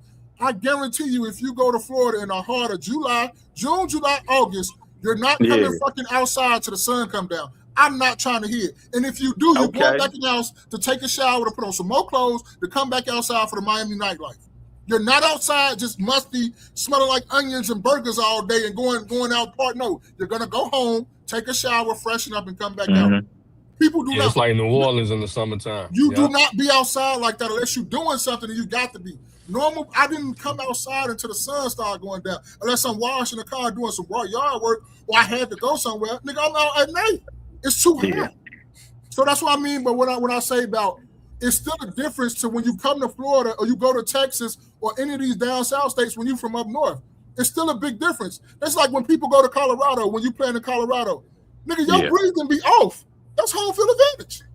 Yeah, that the mile high thing. Yes. So it's always an advantage to wherever you live at because you don't be there on a regular basis. And then with football players. It's a reason that they go down south to train in the summer before they get right, because it helps and strengthens your lungs and your cardiovascular and all that. It helps you get in shape quicker. When you down there outside training and all that stuff in Texas and in Florida and Alabama and all that other stuff, that's a different type of heat. Yeah. No, but the advantage though is, we comparing summers. I feel you on that. But the playoffs is January, February. But that's just. But I'm just saying that's the difference. And it's going to be freezing cold in Chicago. If Miami, Miami wouldn't. They in the AFC, so they wouldn't play. But if say they play Cleveland, they play Buffalo. They play Buffalo. Yeah, they can play Buffalo. Yeah, that happened a couple times. Miami got to play Buffalo. They can't copy that to practice playing in Buffalo. But what's your argument to that? It's like, oh well, life ain't fair. It is what it is. Yeah, right. Win home field advantage if you want the advantage. Life is not fair. It is what it is. Nigga, you should have came and played for Buffalo. Then you could just go play in the motherfuckers in the wintertime down there. It is what it is. We have different climates for different reasons. Football is meant to be outside in the climates. Whatever it is out there, that's what it should be. You shouldn't get to hide behind domes and all this other stuff. You have to play outside. Football is played outside. Yeah. Let me get a few comments in here. Saucy Cook Renee. I don't think you've been in the live stream before. Appreciate you for being here. Saucy, what's going on? I love the conversation. Saucy. You was talking about Saucy Santana. Oh damn! Yeah, we just talking about dude. Loso said that's why the South be kicking. Hey, facts. They be in shape. They be in some good shape. You get in good shape going down south playing outside, bro. I'm sorry to tell you. Desiree said I want to come to Chicago so bad too. I know it's so much fun. Me too. Hey. Summertime Shy is a thing. I don't know what people tell you, but summertime Shy is a thing. These festivals, these block parties, all that stuff, rooftop thing. It's a real thing. I want to go to the water, bro. What's the water downtown called? Talking about the river? Lake Michigan? The lakefront? Oh, Lake Shore Drive? The riverfront or something? So we got Chicago River and we got Chicago River. The river, they got they got the boat on the river. They got the bridge. All that. Riverwalk, right? Yeah. It's in all this. Anything Chicago is show that. Yeah, Chicago River. What's up, man? The Riverwalk. Yeah, I can't. I want to go to that, bro. I can't wait to go to that. That's fly. That's fly. You got my number, bro. Let me know. Yeah, I'm pulling. I'm put this summer, bro. What I want you to do though, this is what I want you to do, because y'all little partner be talking about Detroit Riverwalk is there. We ain't even gonna give you none of that. Go to Detroit, then come to ours, and you tell us what the fuck is going on. I went to Detroit. I was in Detroit. Yeah, I went to Detroit. When you come to ours, you're gonna be like, man, blow Detroit up. No, bro, just y'all videos, y'all's is better. Y'all's is better than ours. We got one. We got one, and Baltimore got one. Y'all's look better than both ours. I want to get. I love Baltimore. I love Baltimore Harbor though. That shit. Yeah, Baltimore Harbor is dope. Yeah, they got a shit ton of stores around it. They got a mall. Yeah, like theirs is nice. I love Chicago. I love Baltimore. Y'all got is it Fremont Park, Piedmont? What's the park? Y'all big park out there in Philly? Fairmont. Yeah, that's fly too. I've been through that, man. I love Philadelphia, man. I just like cheesesteaks. That's really what it is. Yeah, yeah. We got Penn's land, and ours not better than Baltimore's, and ours just y'all videos. Ours not better than y'all's. Fine. I'll tell you a story, right? Tell y'all a little bit of how it goes on in our group chat. Jerry Day came back from Philly, right? Jerry Day say, I don't want to hear another motherfucker in Chicago talking about a Philly if you ain't been to Philly and had a Philly cheesesteak. This bullshit. This bullshit here. This ain't no goddamn Philly. It's good, but Philly is a whole nother level when it comes to cheesesteaks. I don't want to hear that shit. Yeah, and then most out of towners don't know where to go. Y'all go to Pat's and Geno's and them. They know where near the best. You gotta find somebody from Philly to tell you where to go. You got to ask the locals, man. I always ask the locals what's popping. Yeah, Pat's and Geno's get all the publicity, but they're the worst cheesesteaks in the city. Hey, that's like Portillo's here, man. For Italian. That's what we send people. So you can be on the safer side. Go to Portillo's. We don't want you hurt. We want you to go somewhere where you you be cool. So we send them Portillo's. Go back home, man, and say, you know what, that was good. You know. Yeah, no, I want to try y'all pizza for sure. 100%. Don't get no deep dish, man. I know niggas be talking about that's what y'all was known for. See, that's why you got to ask the locals. I was going to get deep dish. It is, but that's not like That's not Chicago Chicago the best. pizza. That's not everyday Chicago people eating deep dish. Like that's a Okay, special occasion. It's good though. It's cool. Yeah, It's good though. Mm-hmm. But yeah, you get you a regular thin crust like everybody else, man. Got you. Okay, yeah, I'm gonna hit y'all up when I get out what there. would I for send sure. them to? Boy, I wouldn't even send them to none of them famous spots they talking about. Nigga, I tell a That's nigga the to come same by thing with my us. crib. Come get this pizza over here at Mama Maria's. I know it shouldn't be good, but yeah, that's the only pizza I eat. I don't eat nothing else. Okay. Yeah, I'm gonna hit y'all up when I get out there. I'm gonna send you to the hood over here by me, 71st and right off Jeffrey, man. Which one? Fiesta? Italian Fiesta, man. Yeah, Italian Fiesta. I gotta go to Italian Fiesta too. Yeah. Mm-hmm. Yeah, right over here. It's in the hood too, goddamn it. That motherfucker. Yeah. You get your Man, pizza. I got soul food spot saved. I got a bunch of stuff saved for Chicago. Hey, I'm and when you seriously do want to come go. here, you and Desiree, if a nigga tell y'all to come check it out, keep moving and doing what y'all doing. Please don't go check nothing out. It ain't nothing to see. Keep moving, okay? I'm a tourist boy though, bro. Like I like. I understand that, but don't be checking nothing out. Don't not. Keep it moving. I want to go to like. I like movie settings. Yeah, when I went to LA, I went to a bunch of movies. I went to like Boys in the Hood. I went to the Fresh Prince house. I went to a bunch of like touristy stuff. You some everyday shit. Yeah. I want to go to where the barbershop at? That's over here by me off South. Okay, yeah, I want to go to. Is it really a barbershop or is something else? Which one are you referring to? The movie is the barbershop location. Oh, like I like movie barbershop. location. I was like, because I mean, is that barbershop? Spaces was lost. Spaces ain't know what the fuck you was talking about. Yeah, no, the movie, is that like really a barbershop or that's something else? I think it was. I don't know for sure. You think it was? Yeah, I want to go check that out. Yeah, like you think. I don't know about that. Oh, all right. Bro, I was like, what's the barbershop, bro. You talking about the barbershop, the movie? He wanted to go to. Yeah, the movie. Yeah, where Ice Cube was at. Yeah, that's on 71st. Well, excuse me, 79th and South. That's not too far from the pizza joint I'm telling you about. Okay. Like is it really a barbershop or is something else? That was just a front. I think that was just a front. Like a lot of that shit over there. It's a kind of rough neighborhood. Okay, got you. Yeah. All right, let me catch up with that. We'll move on to the next thing. Got you. Loso said, "Come down to Alabama. You getting cooked in the summer." Desiree said, "Baltimore heat is wild. It's 95 degrees, but it feels like 107. Humidity is torture." Yep, that's how Philly is. Saucy said, "Hey, what's good, Saucy? What's good? Hope you come back next week, same time." And actually, I'll send the link again. Add us on Kick. We're gonna throw some music on. We're just gonna vibe and chill for about an hour.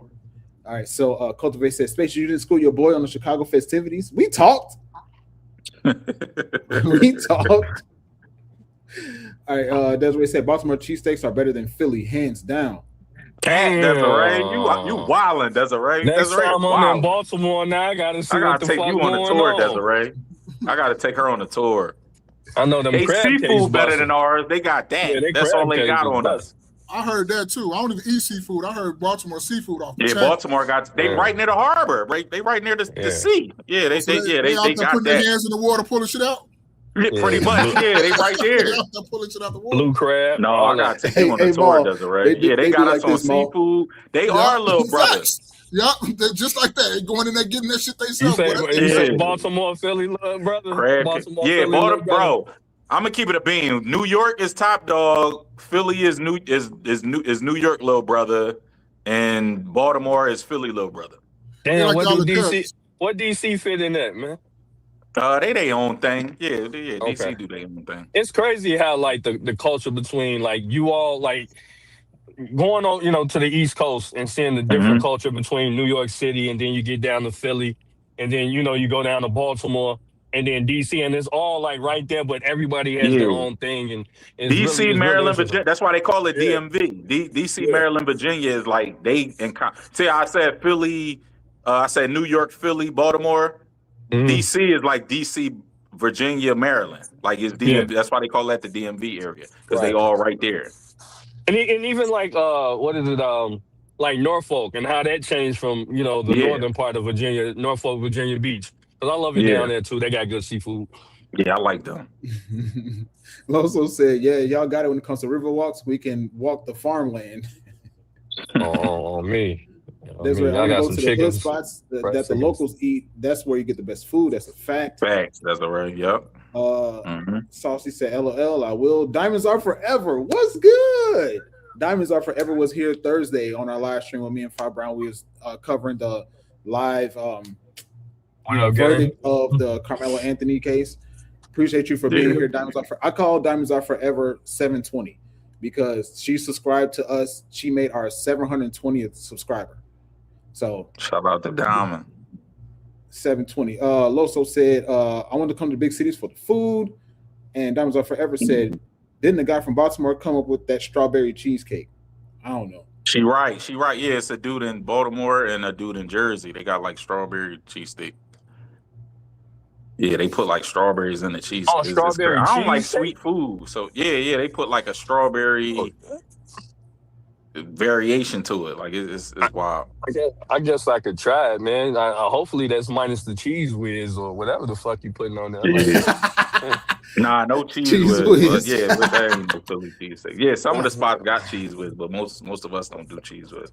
Okay, what you put, the provolone? No, not provolone. What we do? Cooper Sharp. Okay, that's the best. Cooper Sharp. Okay, all right. Yeah, I gotta get back down to Philly, man. It's been about, I'd say 5 years. Yeah, I gotta get to Chicago, bro. Yeah, hopefully within the next month, bro. I be trying to find a cheap flight. You know what I mean? Where I can stay there and come on back. That's how I feel about New Orleans. Yeah. You know, but yeah. I ain't been to New Orleans neither. That's another place I want to get to.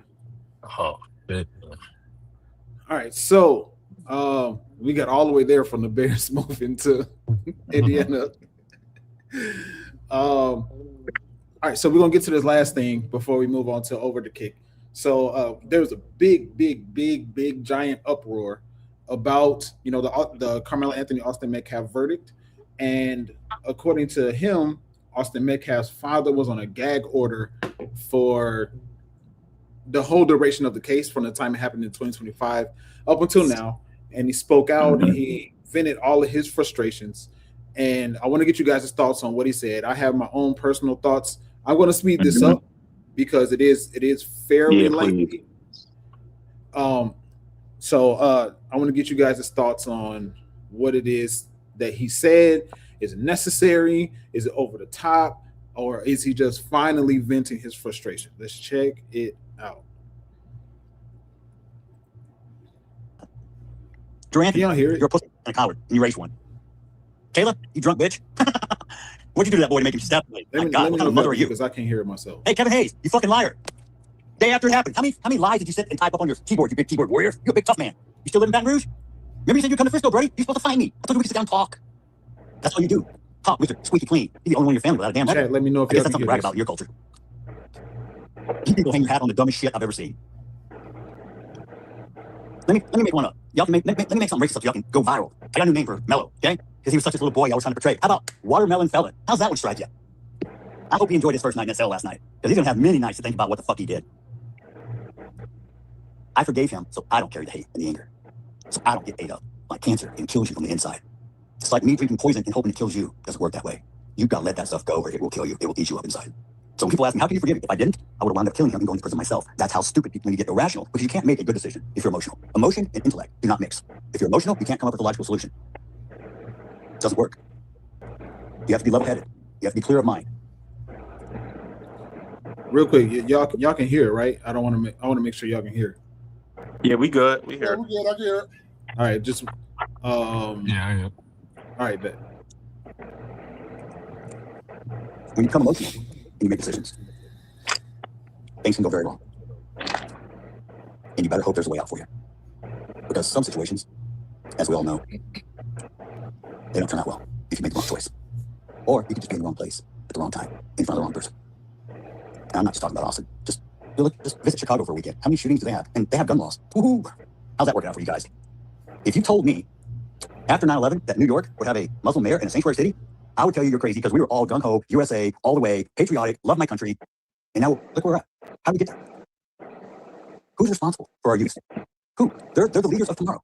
What are you doing to prepare them? How are you teaching them? What are you showing them? When you act out and your kids see you, they think that's appropriate behavior. They assume it's okay because mommy and daddy do it. All you people out there, all your little bots, all your little phone calls, all your death threats, and who's that big fag dude from Arizona? Lady Gaga, Gago something? I don't know his name. Mr. Tough Guy talks big shit like he's gonna come find me. Oh, Gene Jeff. Guess what? Go suck a dick, dude. That's your favorite hobby. Tiffany, bro, you look like a fucking water buffalo. We're gonna start hurling insults. We can go back and forth. But here's the deal. I'm not gonna engage, bro. I'm gonna give you a little taste and that's it, I'm done. Because you know what? You're not worth the sweat off my fucking balls. You don't live rent free in my head. You don't get a second of me at all. You wanna find me? You know where to find me. You think I'm scared? Underestimate me. That'll be fun. I'm not some tough guy, dude. Nah. I'm a real guy. You wanna fuck around and find out, as y'all say? If you feel froggy, jump. I'm gonna tell you right now, you're not gonna like landing. I have God on my side. I fear nothing. I can walk through the valley of death. I don't give a shit. I have the protection of God's armor. My statement that I didn't fully get to read because it was censored.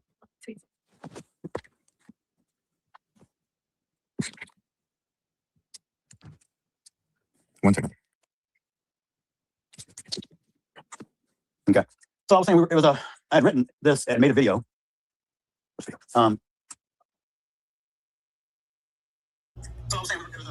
Wait, real quick. Did you say it? Because y'all know what I'm looking for. Did you say the watermelon felon? My audio wasn't working. No, not yet. He didn't say it yet. He said that. He did say it. He said he did say it? Oh, okay. All right. Well, yeah. Everybody gets the gist. Everybody know what it is that what he said. So my question to you guys is, well, part one is, what are your thoughts about the fact that he said that? Is he accurate in terms of how this whole trial and this whole situation is being played out as a racial issue? Or do you think him using the phrase watermelon felon is over the top and he should have kept that to himself? Being the fact that he was on a gag order and like he said, through the whole trial, everybody else had everything to say, had the freedom to say whatever they wanted to say through the trial. Did he go over the top? Should he kept this to himself? What do you think? Start with you, Maul.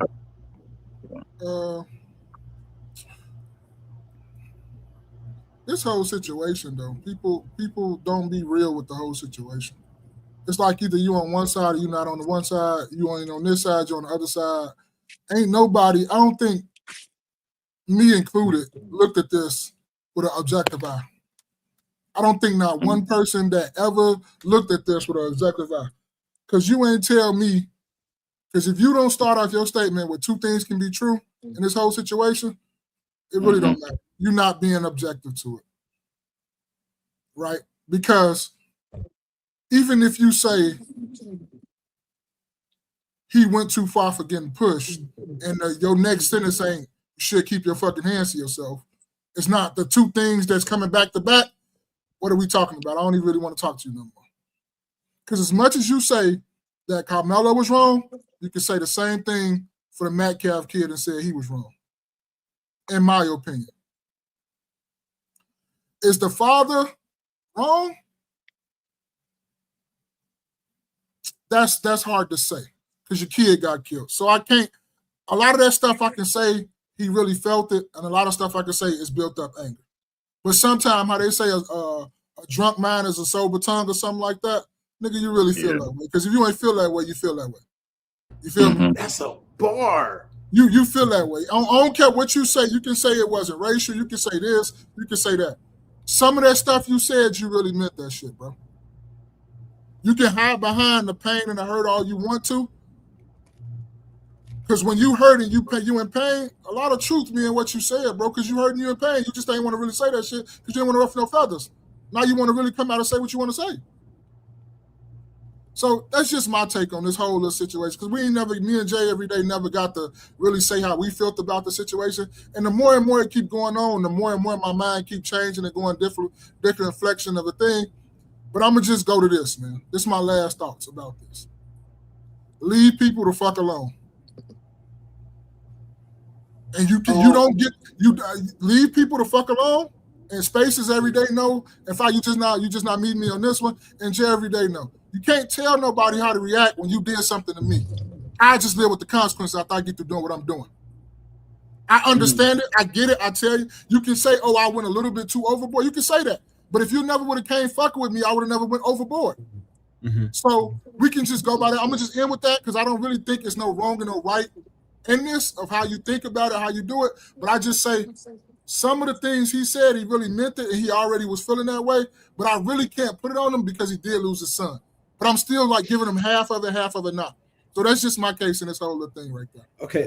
So Fi and I covered it last week on Sunday and Thursday. So you didn't get a chance to speak on your thoughts about the verdict and the trial and all this stuff. What are your thoughts about that? It kind of don't matter because I don't want to go back and forth with everybody in the comments and anybody on the panel. And I'm not, it just really don't matter because I've had time to really sit and think about it. Like, because it's been on everywhere. It's been everywhere. So I had time to really think, like, man, what he said is kind of true. You know, he pushed him, but he didn't really deserve to get no knife or anything. But then again, my thing go back to is keep your fucking hands to yourself. Don't put, like, because every dude on this panel, right here, we grown men. If another motherfucker put their hands on you, you going platinum on them. I'm not trying to hear what you're trying to say or what you're talking about. Don't put your fucking dick beaters, your palms on me. This is a non-contact sport. Do not fucking touch me. Especially if you don't know me. Don't touch me. I don't care. We can go back and forth. You can think I'm wrong, but don't touch me. This is a non-contact sport. You touch me, you touch my wife, you touch my kids. I'm gonna go smile in my mugshot and go sit on the bottom bunk or a top bunk of a jail cell. I'm cool with it.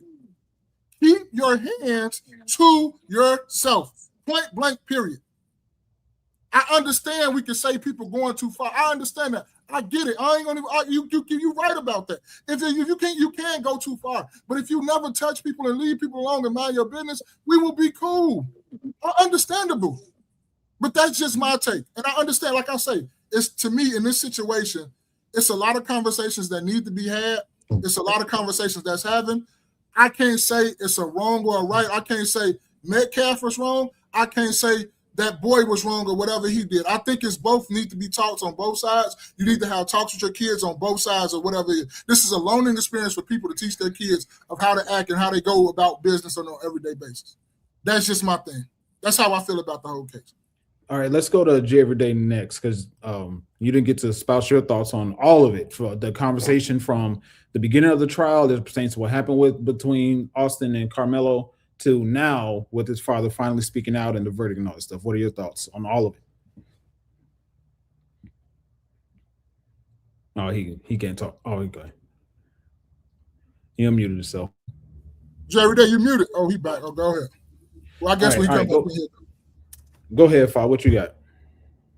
Oh, I fuck with you, but you wildin', bro. This what me and Spaces was talking about last week, bro. Like, I feel you, but no, this is the shit that get our kids killed, bro. Yeah, like the whole pride and I'll crash out, I'll smile in my mug shot and all that kind of shit, bro. We got to be bigger than that, bro. We can't, bro. Bro, in our community is the only community where we say, oh, you can't tell me how to respond. The law can tell you how to respond, Ma. Like, you wild, bro. Listen, if I put, bro, you was talking about you can't dictate the response, bro. If just you as a black man, if me and you get into it and don't know each other, if you punch me in the face and it hurt, I'm not going to stab you in the chest, bro. Like, I'm not going to do that just to you as another black man. I'm going to punch you back. I'm going to try to punch you in your face again. Like, I'm going to give you an equal response. I'm not going to try to take you out of here, bro. We can't do that to each other, bro. Not even as a white man, just as a fellow person, as a fellow American. Like, maybe I just got too much compared. Maybe I'm naive. Maybe I'm wrong. But I just don't think we can't do this. But bro, young boy in a small town, a rural town in Texas, for one, you already wilding. Then for two, me and Spaces covered this last week. The town is 3% black, bro, because they complain about he didn't have a black jury. You're not going to have a black jury if 3% of the town is black. Like, that's what bro, we got to have more, we got to have conflict resolution and we got to have conflict avoidance. We got to teach our kids this. A lot of us lack that. I'm not saying you, but I'm just saying just period with our youth. Like, you can't, bro, you can't, I feel you. Yeah, you can't dictate. Like, the part I agree with you on is you can't, like, yeah, teach your kids you don't know what the person gonna do, but you also got to teach the kids that you don't know. Like, we got to teach our kids the laws. Yeah, you can't overreact in a situation, or you're gonna get 35 years like this kid Carmelo got. You get what I'm saying? Like okay. Go ahead. This gonna sound messed up too, right? Yeah. Did Carmelo probably learn his lesson from this situation? What'd you say? My fault. I didn't. Did Carmelo, from what we see now at the end of the result, did Carmelo learn his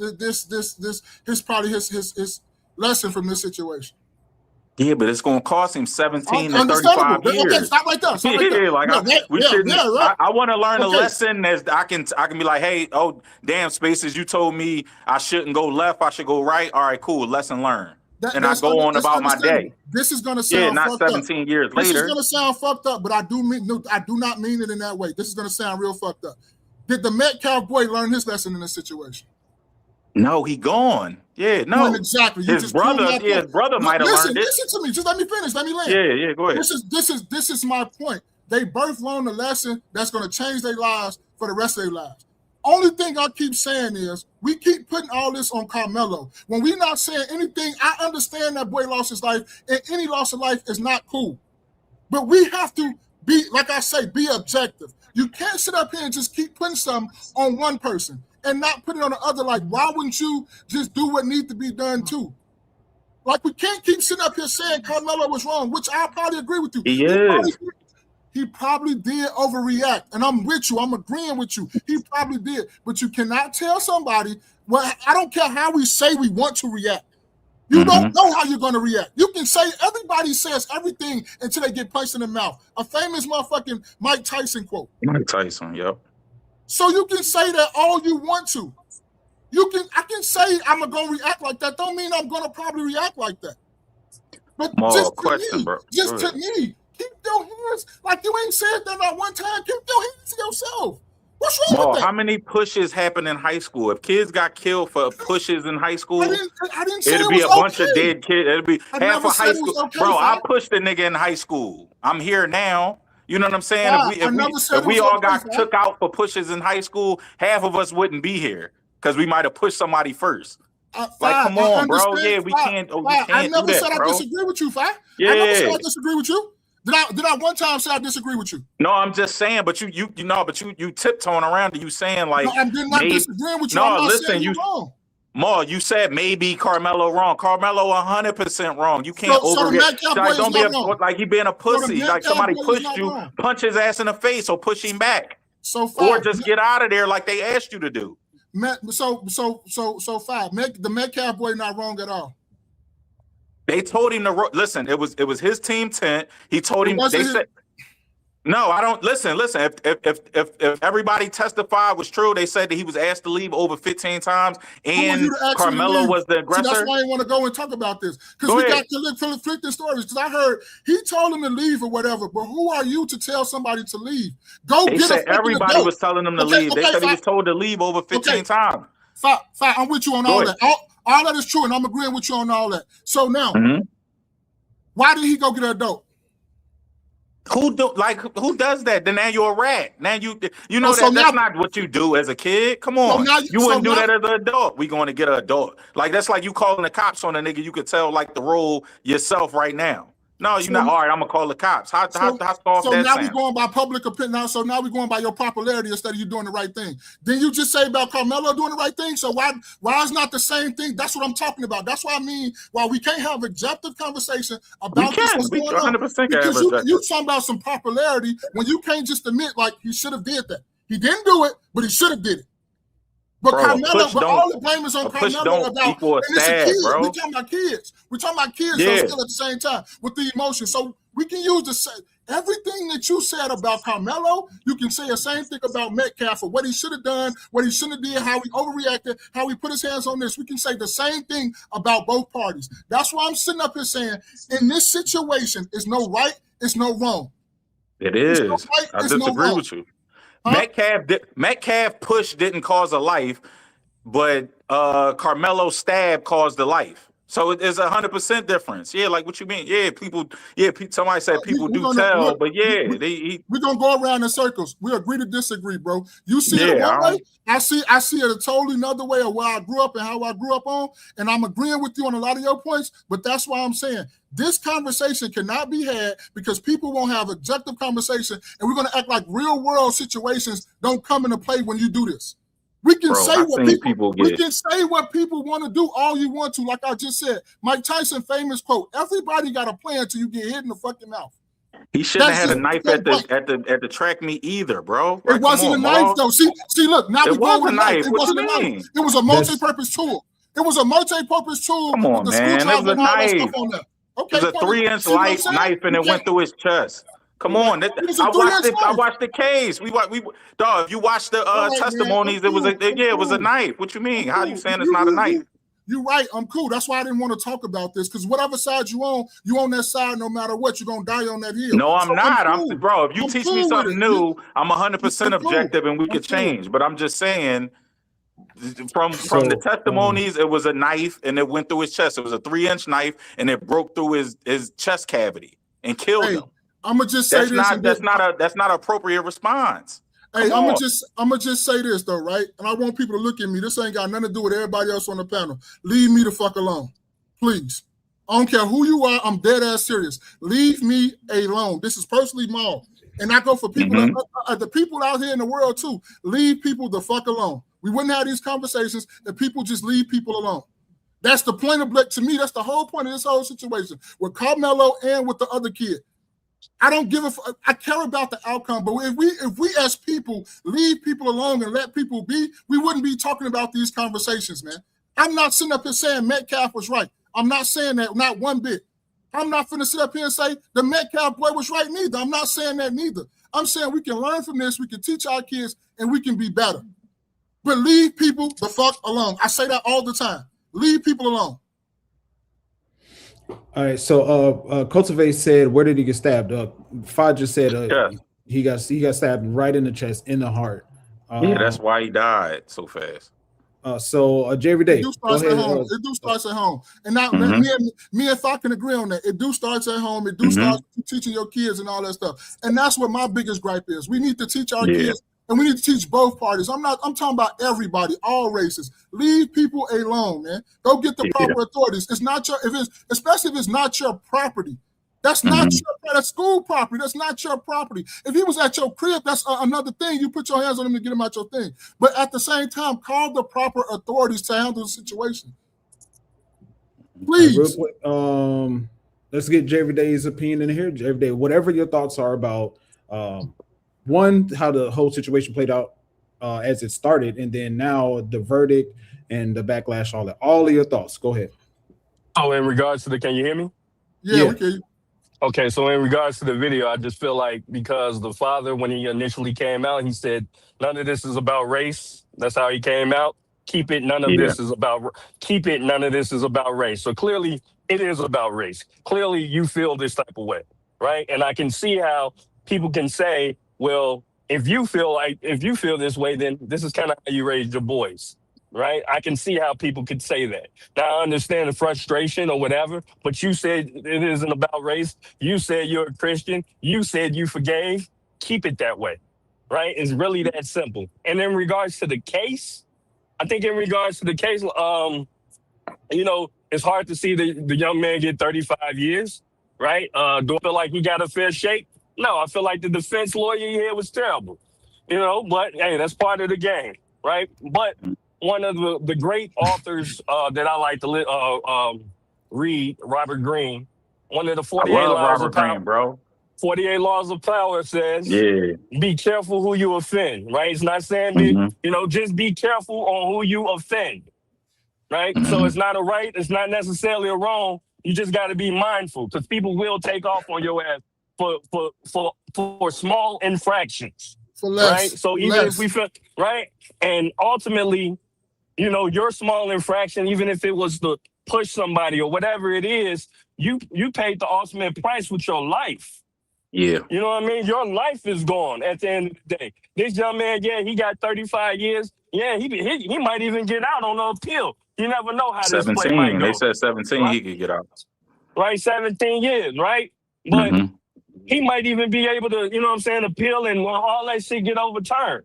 But ultimately, you're dead. So my whole thing is you have to be mindful of your interactions with people, right? Yeah. And that's simply it. You know, it's terrible that, you know, basically to me, both lives are gone. One in the Right. physical, right? And that's why I've come up with after a year of just sitting back and really thinking about it, because I think they want this whole thing to really they never, media to me never waste a opportunity to make things, you know, kind of racial and blow up. Facts. You know, and I think this is a opportunity for them to do so. Especially kind of in the climate like that. You remember in 2020 or, you know, whatever, what was that, what was going on in 2020? George Floyd. George Floyd, right? George Floyd. So we had George Floyd and whatever else was going on political. Here we got a whole nother political issue, other political issues going on, and then we have these court cases with Rick Child and Carmelo Anthony. You know, so this is what we at, and you know, you just kind of, a lot of this shit really be smoke and mirrors. I don't know. At the end of the day, keep us distracted. Yep.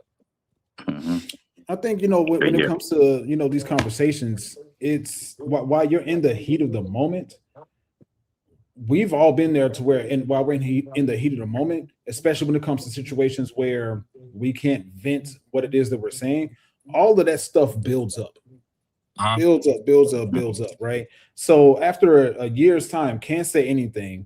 You try to have some solidarity with the family of the people that, you know, of the family of the people that the person that killed your son, and you just have constant smear campaigns. I'm just looking. I'm honestly noticed. I didn't mention skin color. I'm talking objectively. Yeah. Constant smear campaign,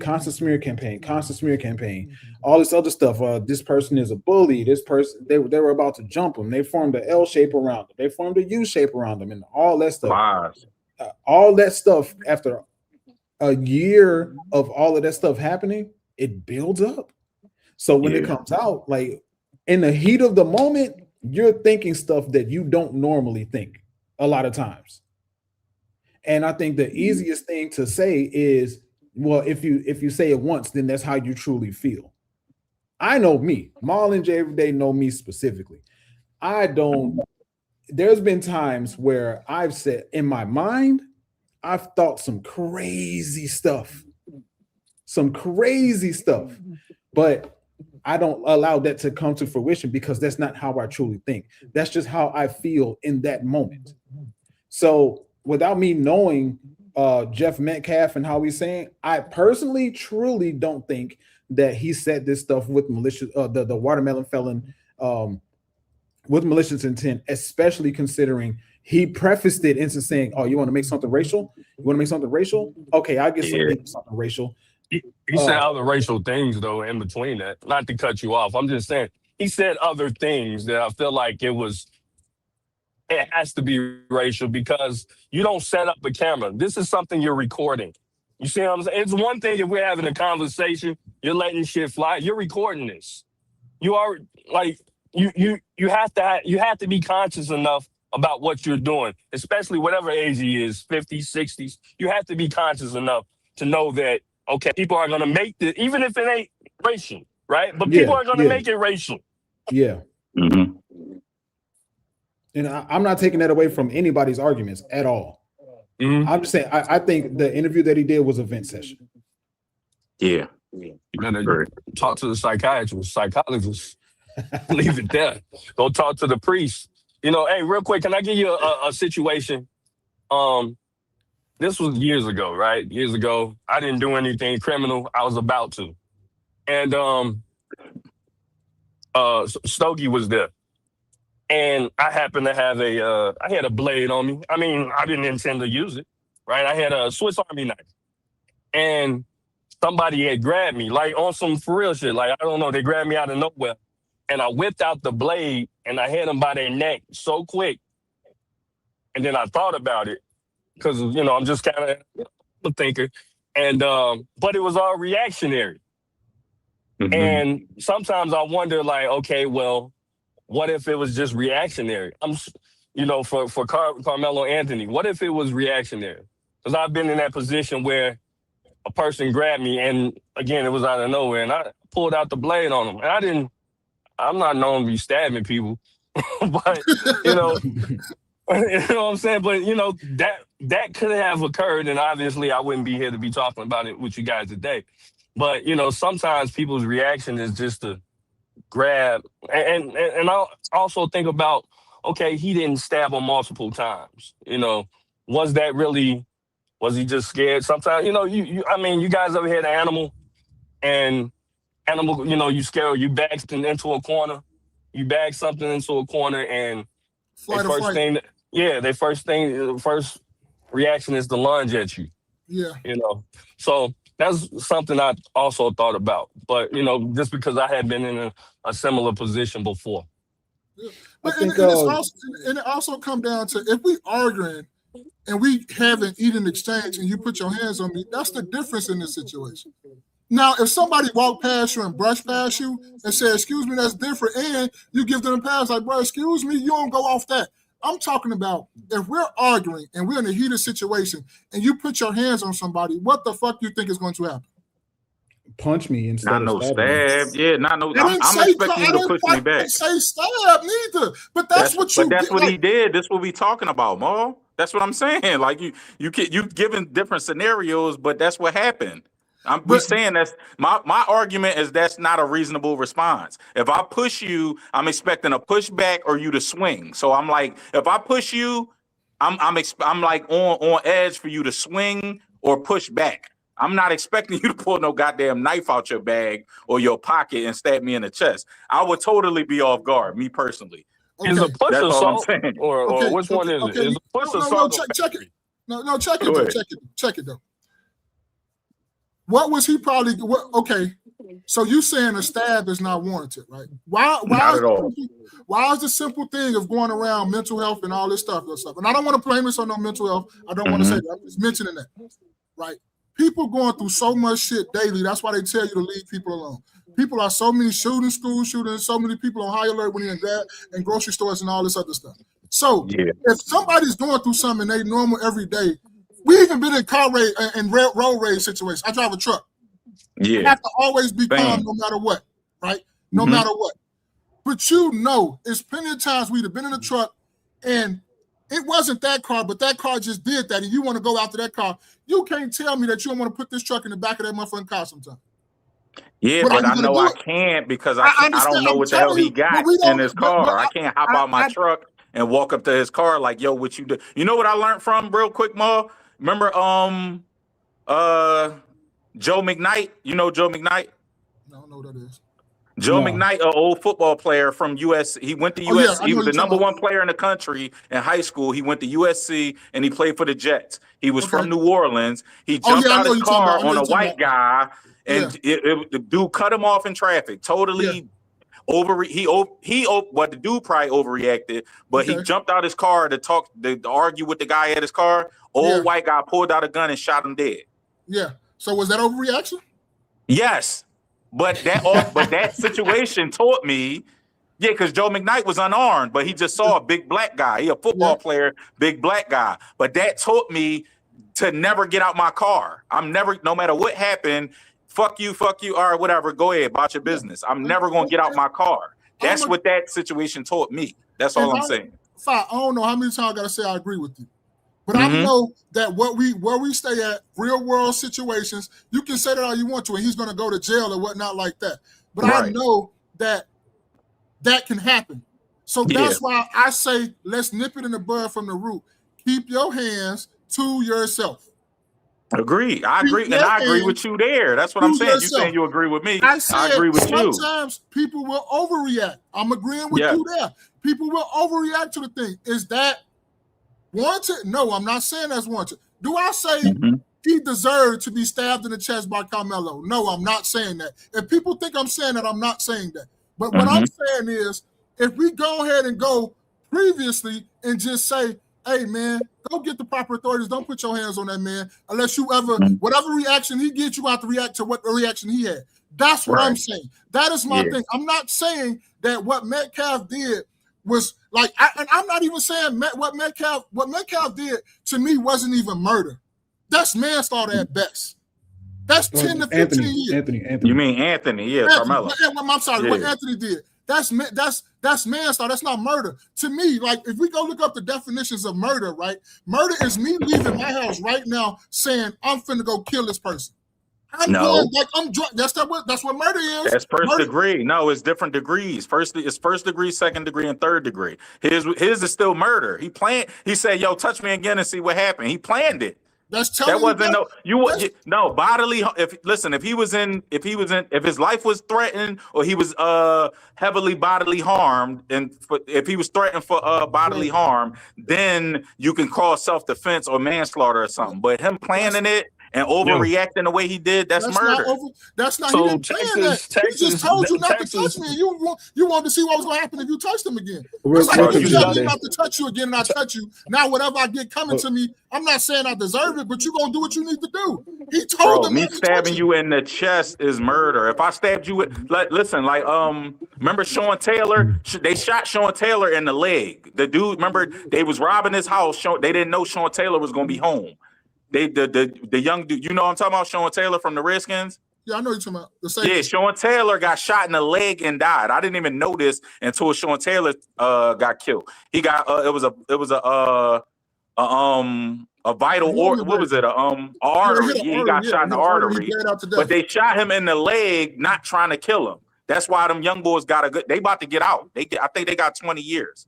Because they wasn't trying to kill him. That's my point exactly with this. But no, they shot you making my point. They shot him in the leg, and he died from it hitting a large artery in his thigh. So they wasn't trying to kill him. Me stabbing you in the chest is different. Real quick. Texas itself doesn't do first and second or third degree murder. They do capital murder, and they do manslaughter. I thought they did first. I know South Carolina in the Cyrus kid case. I know South Carolina don't do first, second, and third degree murder. Texas like that too. Yeah, Texas only do capital murder, and manslaughter. So okay, they don't have degrees. Okay, yeah, they don't have degrees. South Carolina did. In regards to like the Sean Taylor case, I think the issue is like anytime you're committing like a robbery, anything that goes on. You know, a lot of times they throw the book at you. Yeah. You know, so say for instance, you got a person gets like you went to go rob somebody, and the cops kill the person that you went to go rob somebody or rob or whatever. Or excuse me, your counterpart. If your counterpart gets killed, they'll put the murder on you. Yeah. I heard that in some states. Yep. Yeah. Yeah, so I mean, and that's the deal about these different states or whatever. I feel like it's different laws. Everything should be equal across. Yeah, the different laws crazy. So everything should be equal across the board. It gets real confusing. Right, because people trying to compare these two cases, but I'm like, bro, it's two different states, two different cases, two different scenarios. It's different stuff. Yeah, Florida different from South Carolina. South Carolina different from Texas. Texas different from Pennsylvania different from Illinois. Like it's all, know, some is Commonwealth, so some of them is like uniform, but all of them not. So you can't just say, oh, this happened here and this happened here, and it's the same thing. It's not. I'm gonna get this definition in here real quick. So I typed in definition of murder in Texas. It says under Texas Penal Code 19.02, murder is defined as intentionally or knowingly causing the death of an individual, intending to cause serious bodily injury, and committing an act clearly dangerous to human life that results in death, or causing a death while committing or attempting to commit another felony. That's murder then, bro. I think that make my case. Yeah, you stabbing somebody in the chest. Multiple times. He stabbed him one time to get up off me. Bro, it became if I shoot at you, God forbid, I don't want to wish this on you. If I shoot at you in your neck or your head, I can't say, oh, I shot one time. No, that's going off spaces. He just read the definition. You did something in an attempt to cause somebody's life. Stabbing somebody in the chest could totally cost their life, which it did in this case. That's murder. He didn't stab him in the arm or the leg.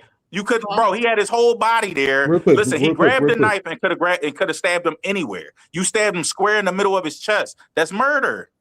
Come on. Let me get this manslaughter in here real quick. Under Texas Penal Code 19.04, manslaughter is defined as recklessly causing the death of an individual.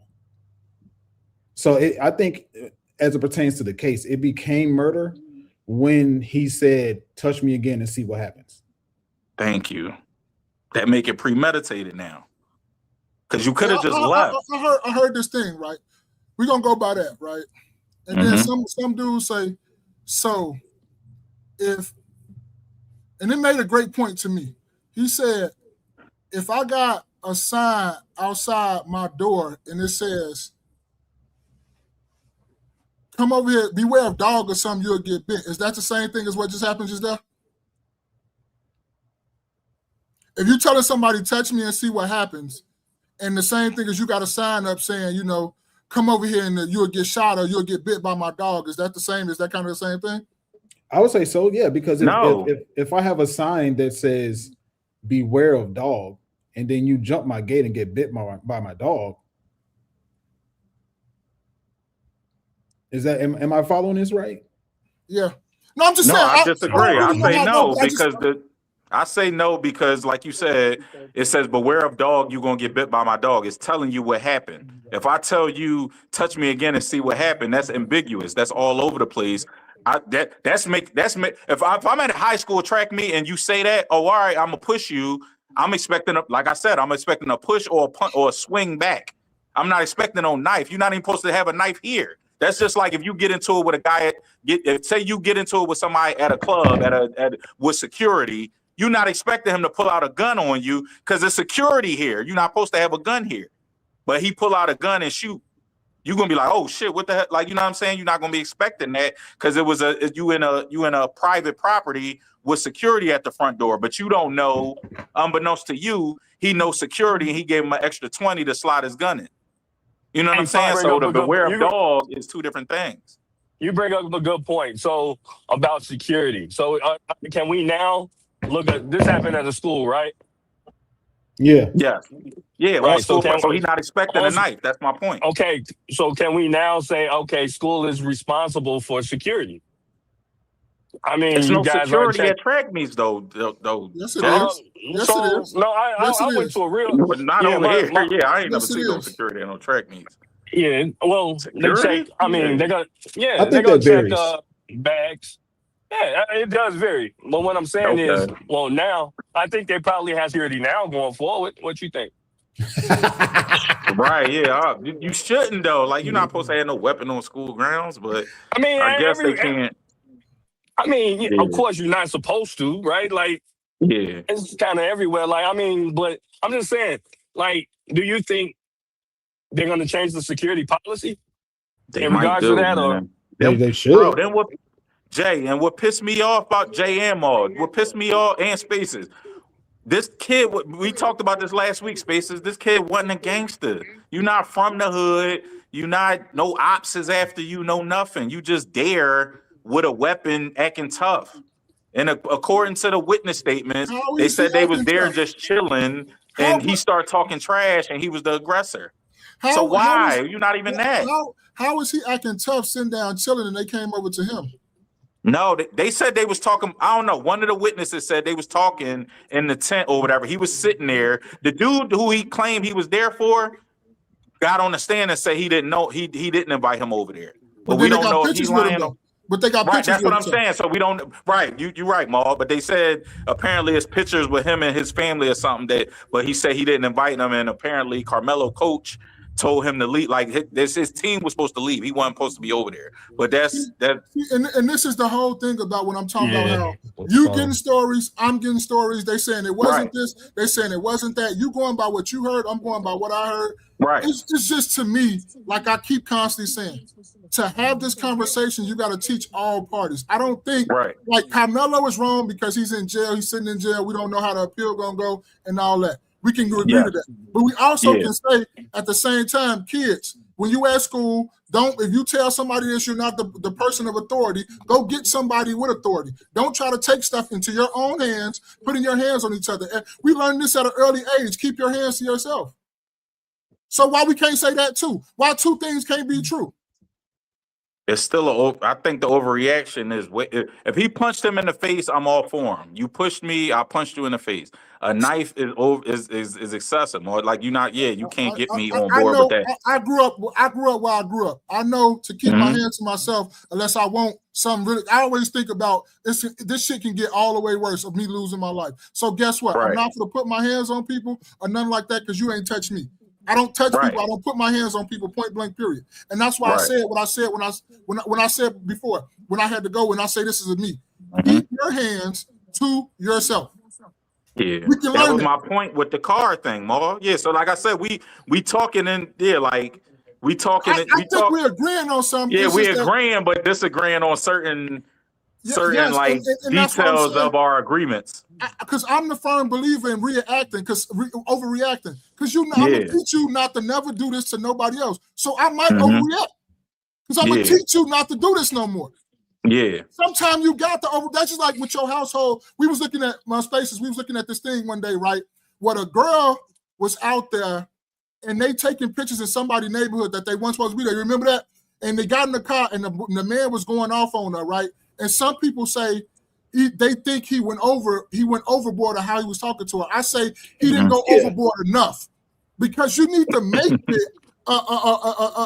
Sometimes you need to make a statement and a reaction when stuff happens. That's like with my son. If my son does something that he escaped from or whatever like that, I'm gonna blow it so much of a reaction because you can lose your fucking life. So I need you to know the severity of this situation, so you won't do this again.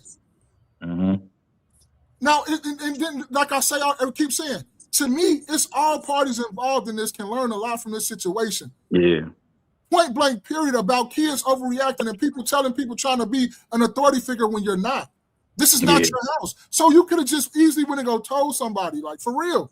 I understand what you keep saying. He pulled out enough and stabbed a boy, that's overreaction. I get all that. I'm with you on that. It is. He did kind of overreact, but I can't tell somebody how to react if I put my hands on them. I can't do that. That's just in me.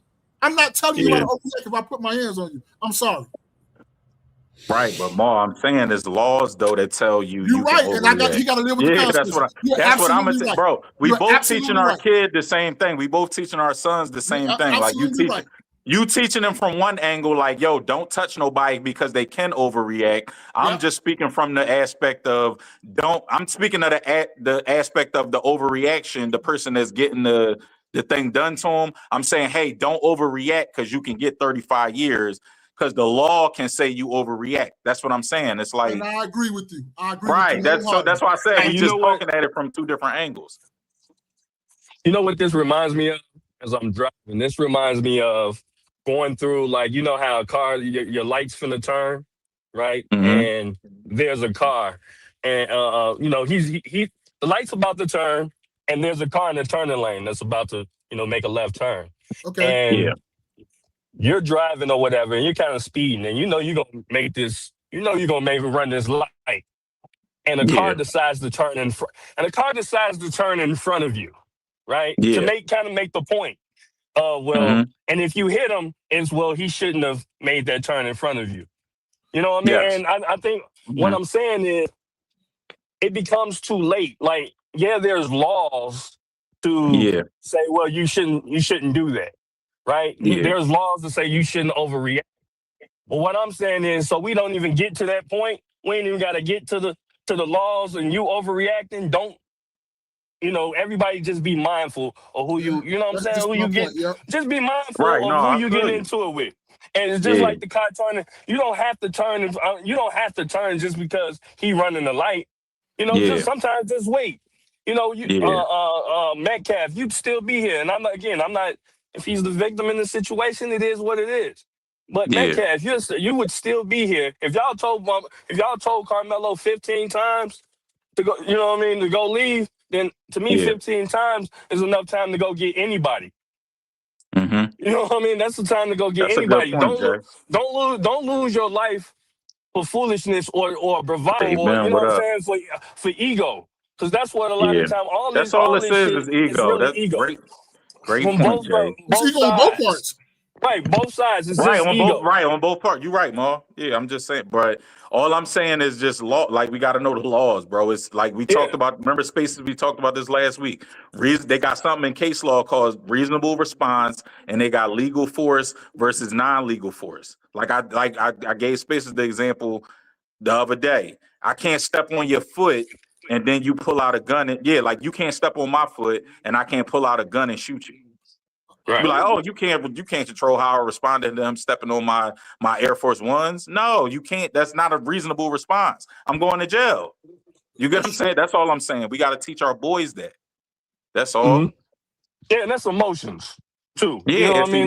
That's emotion. We overly sometimes emotional. boys being overly emotional. You know what I mean? And Yes. emotion again, like we said, is ego, right? Because ego is part of emotion.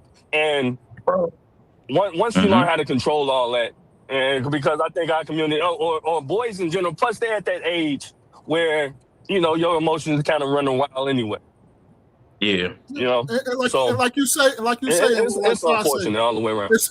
It's about emotions. One of them wasn't gonna give, and the other one ain't gonna give neither. When you got two people or two men or two boys not giving an inch about nothing, and nobody just to tell you like, my bad, bro, I'm sorry, I'm gone or whatever like this. That's what I'm saying. Oh, you know what? I ain't even for to touch you. I'm gonna go get the authorities to move you. We're gonna see your ass get pulled up out here by your britches. I'm gonna go get security. See, that's the both for both egos in play. Like, I'm not backing down, you not backing down. And we know that's as all men, it when was. you got two men that won't back down from nothing you talking about, something very bad is about to happen. Exactly. Yep. Ego is the enemy. I'm reading that book. That's my next read for my book. Ego is the enemy. By Ryan Holiday. Jay, you mentioned Robert Greene. You like Ryan Holiday too, I assume, right? Ryan I do. Holiday, Yes. Ego is the enemy. That's my next book read. But yeah, that's I'll true. put some out there for little kids, because overgrown men, you can't teach them nothing. This always for the little youth and the little kids. Like, nigga, you 40 plus or you 30 something plus, nigga, you is who you is. Go ahead and quick crash it off. You're gonna go to jail anyway. But I go to the younger adult, the youth, right? Right. The quicker you learn how to get your ego in check, the better your life will fucking be. Exactly. Say it again. The quicker you learn how to get your ego in check, the better your life will be. Hey, so Spaces, just take that and just do what you want. Spaces, this the craziest agreement I ever had in my life, bro. Yeah, we agree, but we disagree, but we agree to like our core values is agree. We 100% agree. Everything he's saying, I agree with. It's just certain tidbits I disagree with. Nuances. We going at it nuances. about. Yeah, right. There you go, Jay. Yeah, but no, that's all I'm saying. Teach our boys especially if you in goddamn Texas and you in a small town with 3% black people. You're not gonna get no black jury. They complain, bro.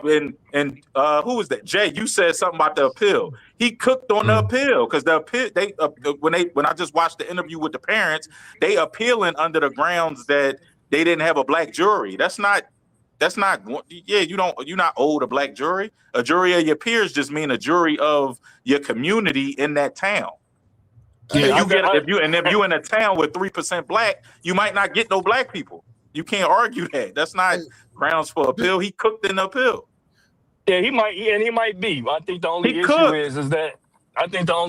is that when you had the opportunity just to keep. I mean, because to me you're saying, well, we don't want educators, and then the only people that you strike down is the 3 black educators. It becomes a little questionable. But you get 10 strikes per side.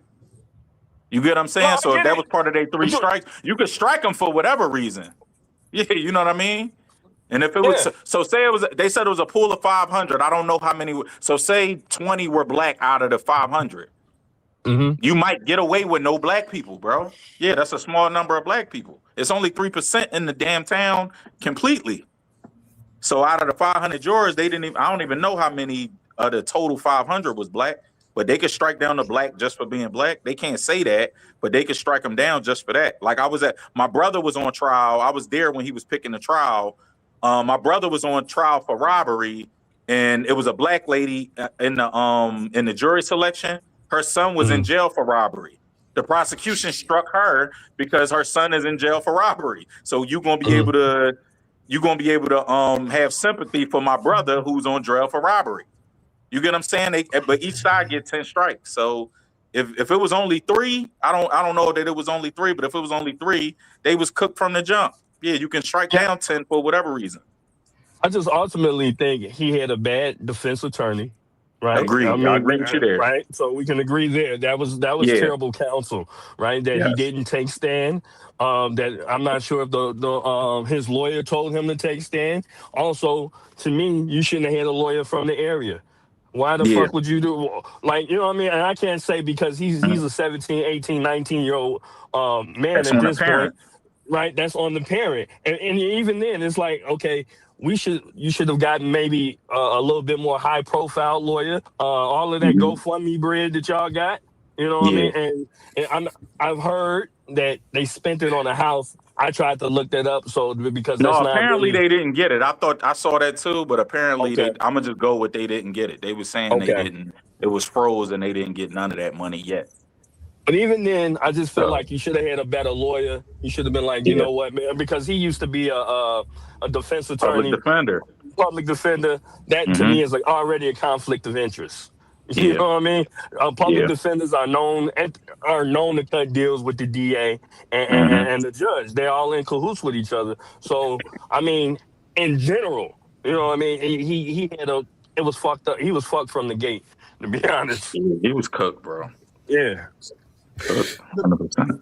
To be honest with you, that's why the appeal might go through. With all this stuff y'all keep saying, it's just so many things. So we can say the appeal cooked, but we won't know until, like, you know, this shit go out again. Got to play out more. We're going to see more information come out.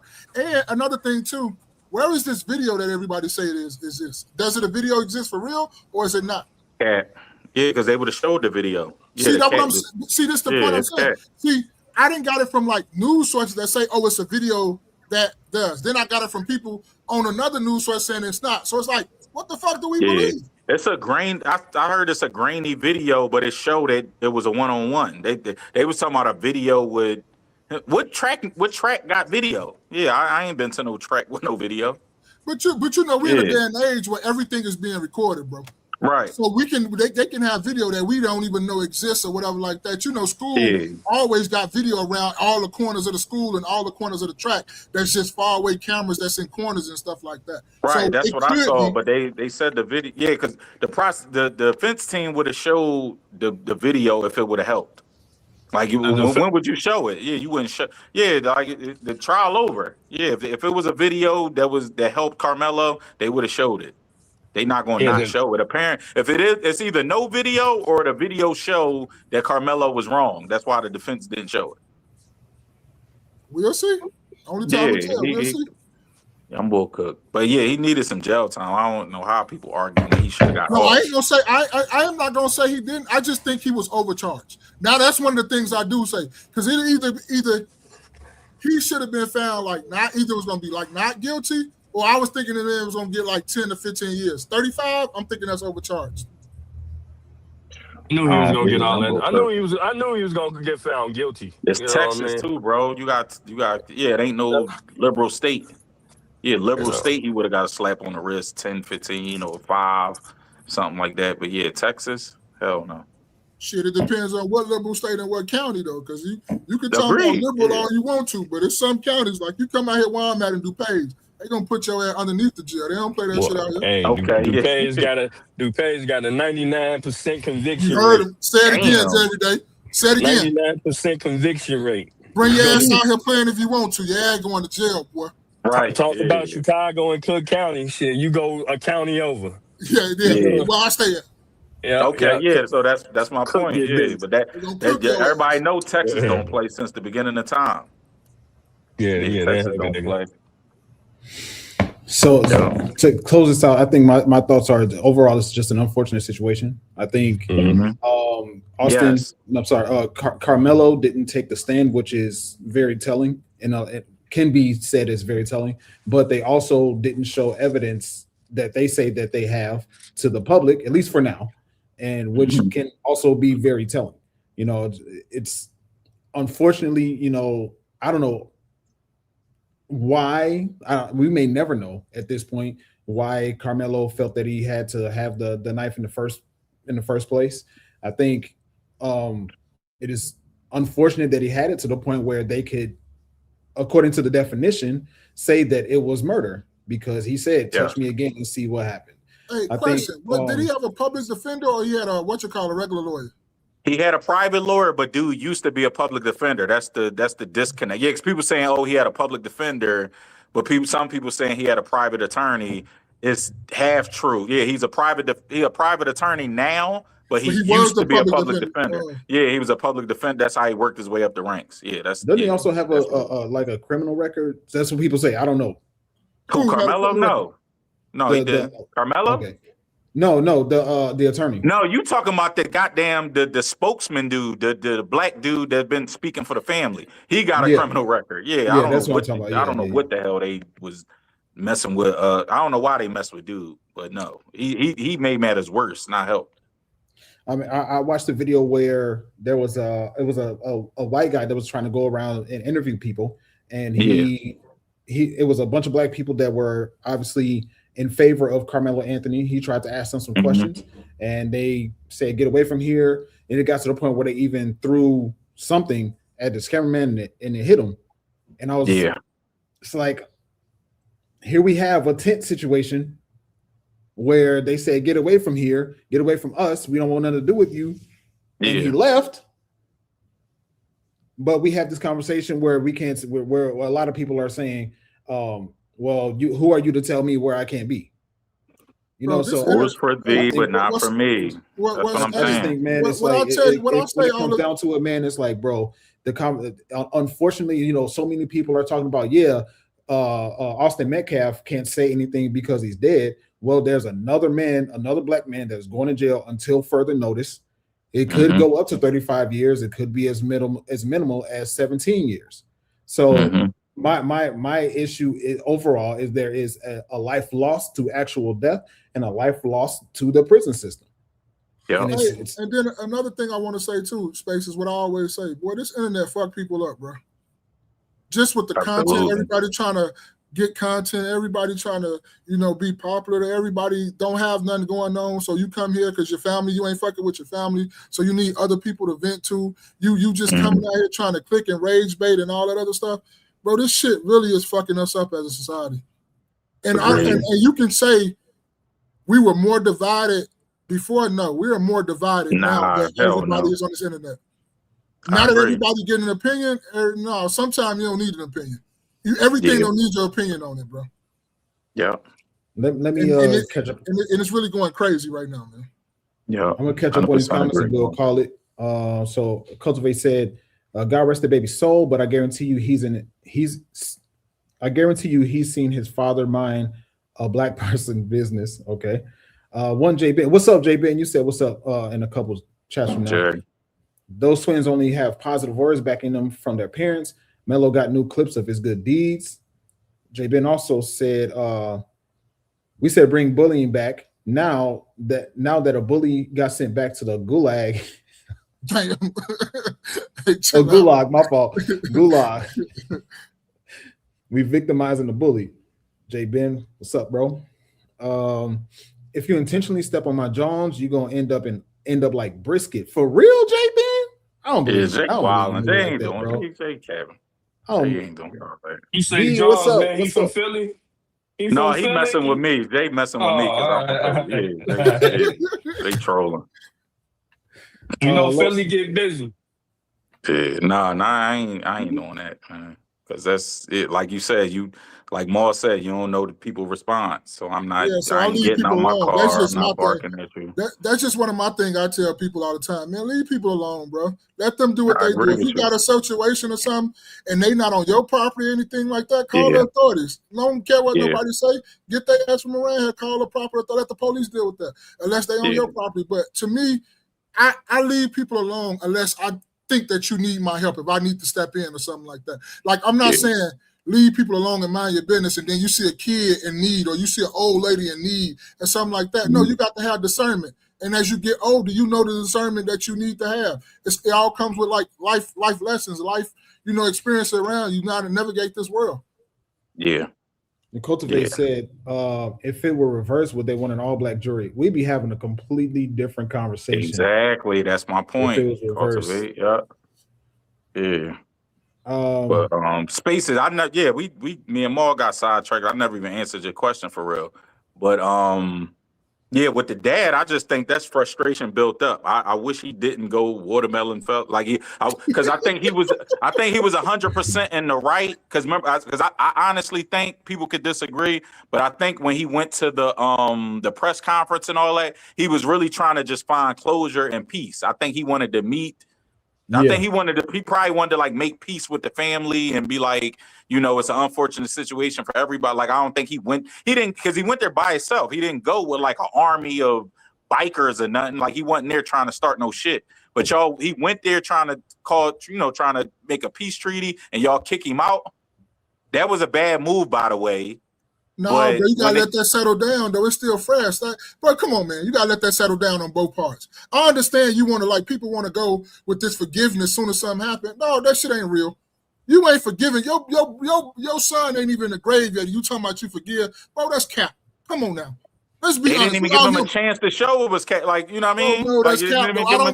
So you would have kicked him out the press conference? Yes, bro. Like another time. Nah. Let's do this. Look, I'm looking at this from my point of view. Look. Clearly it was kept the way that, you come up with the video. No, this is a year later. This is a build up of a year later. I'm saying it's clearly a cap. I mean, yeah, he came to, I guess, show quote unquote solidarity or whatever. But now you come out with the video of you know what I'm saying, you kind of pretty much talking reckless. So it's like, did you really forgive? And no, the reason why I say it's cap though, Fire and Spaces, is because if you really wanted to have that meeting, why come there? Why couldn't you get a number? Why couldn't you catch them on the OLO with them just by themselves? You could have got y'all attorneys just to bring y'all together and have a private meeting, then nobody at the radar. Motherfuckers always trying to do some performative shit. To me, that's kind of performative. You know they there, and you go there after just what happened. You could have pulled them to the side or something and talked to them like that. You didn't have to go there and do that. I don't think it's an issue with him showing to the press though. conference, Like, you can't. I don't know. I disagree. If he came rowdy, then I understand. Get him out of here. But if he just pulled up, like, listen what he got to say. They didn't even give him a chance. If he came up like, MFU this, that, and the third, then it's like, all right, get him out of here. He on some shit. No, I think you just let that die down a little bit, and then you come back with it. And then plus you don't come if you see them having a press conference right here. I don't want no pause of that right now, because like you say, even if you wasn't performative, the black family was performative. They made it known. They made it known. So you can't do, like you said, we already talking about reaction. You don't know how they gonna react to you trying to be. You could have been, that man could have been genuinely there for the make peace, like y'all say. I agree with y'all. Yeah. But you don't know how they gonna probably change this and make this a performative issue and make it and blow it all up and make it about whatever they make it out of. Yeah. So you just go ahead and let that go down and then wait. But I don't know. I just think with Dad, it was a build-up. The people saying that his son deserved to die. Did you see somebody supposedly pissed on the son's grave? I heard about that. Some people is wilding, bro. They at the joint, only good crackers are dead cracker. Like, it's people outside the courthouse wilding right now. Well, not right now, but during the court case. This is a buildup. You don't think and then think about the stuff we didn't hear. He said people calling his phone, people coming to his house saying crazy shit. So it's a buildup. I don't think I can't say nothing about that, and I understand where you're coming from with that. With like that shit OD, and it goes both ways, because like they making it like y'all say, everything don't be racist, but everything. Talk to me. Everything in this world is about race or about money. Yep. Them the only two things everything is about. You can say whatever you want to say. People can try to act like they got a moral high. This is about race and about money. When this stuff happened in reverse, where it's a black and a white thing, white people do the same thing, just like black people doing right now. Hands down. So we can agree to that this shit is always happening. So all that about, even though it's wrong as hell, I don't agree with it. I'm not going to agree with it. All that pissing on grave, a dead cracker, they just like they say, watermelon fellas, too much. And all that, they do the same thing on both sides. I don't agree with now one of it, though. I'm not saying it's all right. So let people know that. I'm not saying it's all right. But that shit I'll let that shit roll off, because I know that's going to happen on both sides. Yeah, I wish he kept it, because I think he was 100% right and he handled himself well. before this video, even in the video, he didn't have to call a mom a bitch, and he didn't have to do the watermelon felon thing. Even if he wanted to vent, just like, I don't know if he just wanted to get some stuff off his chest. But I think now, you know how like they say like you can be right about a situation, but the way you handle the situation, you could make yourself wrong with the other person. Like I know I'm butchering the saying, but it's like, yeah, like say you do something to me, I'm in the right, you in the wrong. But if I go OD and do something extra, like matter of fact, we go back to this case. Yeah, like the case. Yeah, Carmelo. Yeah, bro, he was wrong for pushing you, but you stabbing him made you more wrong. So now you more wrong. So, but if he pushed you and put his hands on you, and then you went and got a staff member and didn't stab him in the chest, he would have been wrong because he put his hands on you first. So see how this coming full circle? But that's what I'm saying. Yeah, like you could handle something worse than what you originally thought about something, and now you could make yourself wrong. Like that's what the dad did here. Like you handled yourself well. I felt you. I'm like, yeah, I thought they was wrong for kicking you out the press conference. You said you agreed that they should have kicked him out. It wasn't the right time. Yeah, to me, it wasn't the right time. Yeah. Let's let this die. Yeah, that's fine. We could agree to disagree. Yeah, I was saying like I get watching. Don't just let him roam around aimlessly. But if he came, like, you get what I'm saying? Like if he came and was like, hey, let me talk to you. You know, we both lost boys here, and I just want to, you know what I mean? We want to, you know what I mean? Like they didn't even let him get to that. It was just like, you know, they just grabbed him out of there like he did something wrong for showing up. How can we, in one hand, say, you know, a lot of people say this. And I was trying to end it, but this discussion just came up in my head. How can we in one hand say, who are you to say that who are you to tell me that I can't be at this tent, but also turn around and say, it's okay for people to push Jeff Metcalf out of the press conference? Who are y'all to tell him that he can't be there? Right. Because wasn't that state press conference and they was doing something there that day? But just like that tent was his school tent, Ma. That was his school tent. But look though, and we said, hold on, let me speak though. We said this the first time me and Jay Derry Day said when we was all three of us together, right? The difference in this and why you said what you said, they went and got the authorities. The same thing Metcalf should have did is went and got the authorities, even though he shouldn't have been there. You don't put your hands on him. I thought they pulled him out of there. I thought they the authorities was for him. Nope, the authorities was for him out. That's the only thing we're doing. We're not trying to, you know, make light of the situation because he still passed away, you know, to Metcalf. But you should have went and got the authorities and let the authorities handle. You sit back, let the authorities handle this. You don't do that. And that's what people trying to say. The same thing what we said that same day when it was just me, Jay every day in Spaces. Didn't we say the same thing, Spaces? We were talking about how they got the authorities. Do you remember? Yeah, they got the authorities. I'm just still, I'm not disagreeing with you. I'm still wondering, like, how can y'all? What is this? If it was any other white person there, would they have been kicked out?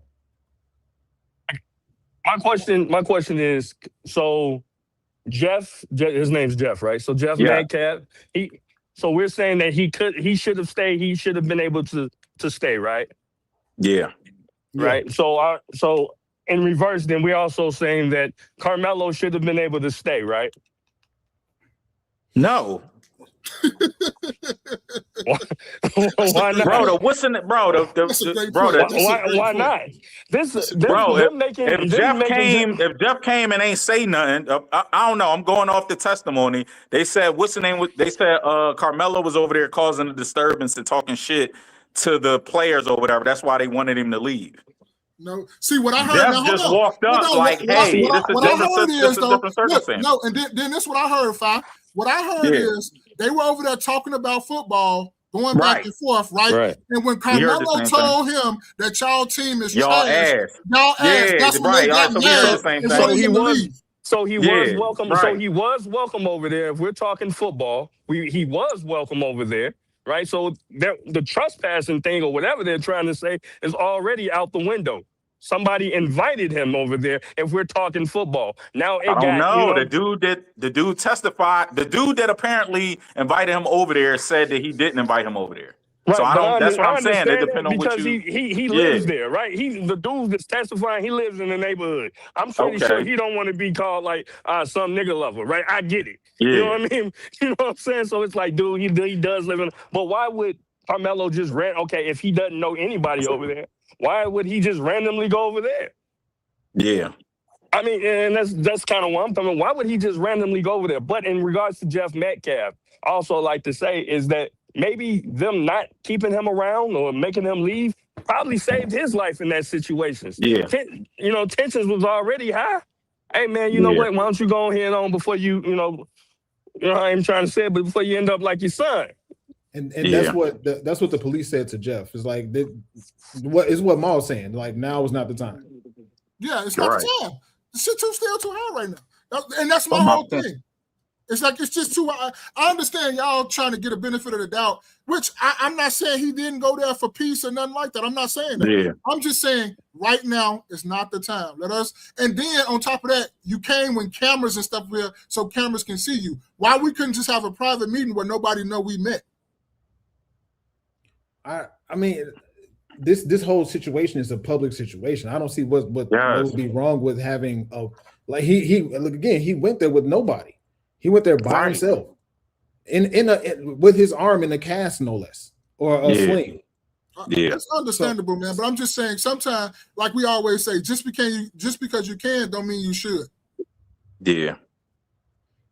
And my point is, he didn't stab nobody. He just left. They told him to leave. He just left. Yeah, he didn't stab nobody. He just got out of there. You know what I'm saying? Like, come on. Like, my point, bro, I care about our boys, our young boys, and I just don't want them overly emotional crashing out because he ain't had a right and this, that, and the third, and you should be able to stay where you want to stay. Like, see how we're having these debates, but that boy in jail. If he just handled it different, we wouldn't be having this discussion. He wouldn't be a household name right now. But you just said a valid key point in all of this. All of this.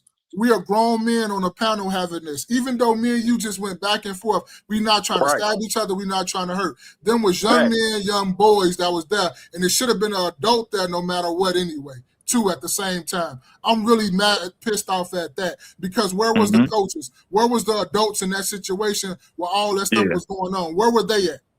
Yeah, you got to look at the school sideways. Like, them was boys that was overly emotional, even though I can tell my son about being over, he's still a young boy, a young man. He's still young. He still got to figure this stuff out as we're going on through life. We're all men, and it shouldn't be like we want to kill each other just because of this happened. We're trying to get to a solution, and we're trying to figure out some things that how we should be handling this. We should take some of your points, some of my point. That's what all this should be at the end of it. And that's what me, that's the bigger picture right there. Like we say, we sitting over here talking, even though all four of us got a different point. Ain't nobody at no time talking about I'm gonna beat your ass when I see you. Right. Exactly. You feel me? Yeah. And then like they was just doing too at the same time. Them are young boys, young men, kids. They don't know about all this. They still running, they don't even know what the fuck. They don't know what the fuck they want to be and do. They don't know what they is just the tip of the iceberg. They're gonna be totally different in another 10 to 15 years. That's my point, Maul. Yeah, that's why I said that was my initial statement. And we gotta instill that in the young boys. That's what I'm saying. Like I said, here we are again. We agree. We disagreeing, but we agree at our main point. Yeah, we got to put that into the boys. Yeah, we shouldn't learn this at 30, Maul. Like, I get what you're saying. We all 30 plus, so we know it. But out of all races, I feel like we have the most arrested development, and we learn this stuff the latest. And why is that, though? Yeah. Because male leadership, our boys are led by women, and they teach emotion. They don't teach masculinity, and the stuff we're talking about now, like you just said, we know how to handle ourselves. We got to be around for the young boys to put that into them early, so situations like this don't happen. That's it. Like I said, we agree on. It's like me and you, but our finish line is both like we got a mutual finish line, but I'm going this way, you going this way, and we meeting at the same exact point. I agree. So that's all this is, bro. Like that's what I'm saying. It's love, and I feel you on most everything what you're saying. Agreed.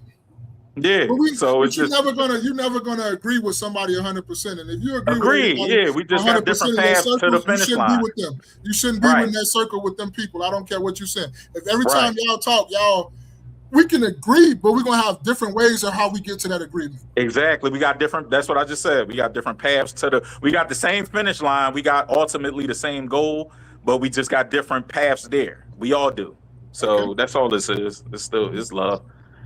Yeah. All right, y'all. All right, we're gonna close this out. So as y'all know, one more point though. Hey man, Fi, you gonna be up on here. I ain't with me and Jerry Day not with this 4-hour stream shit. I don't know what the fuck. Yo, Spaces told me that.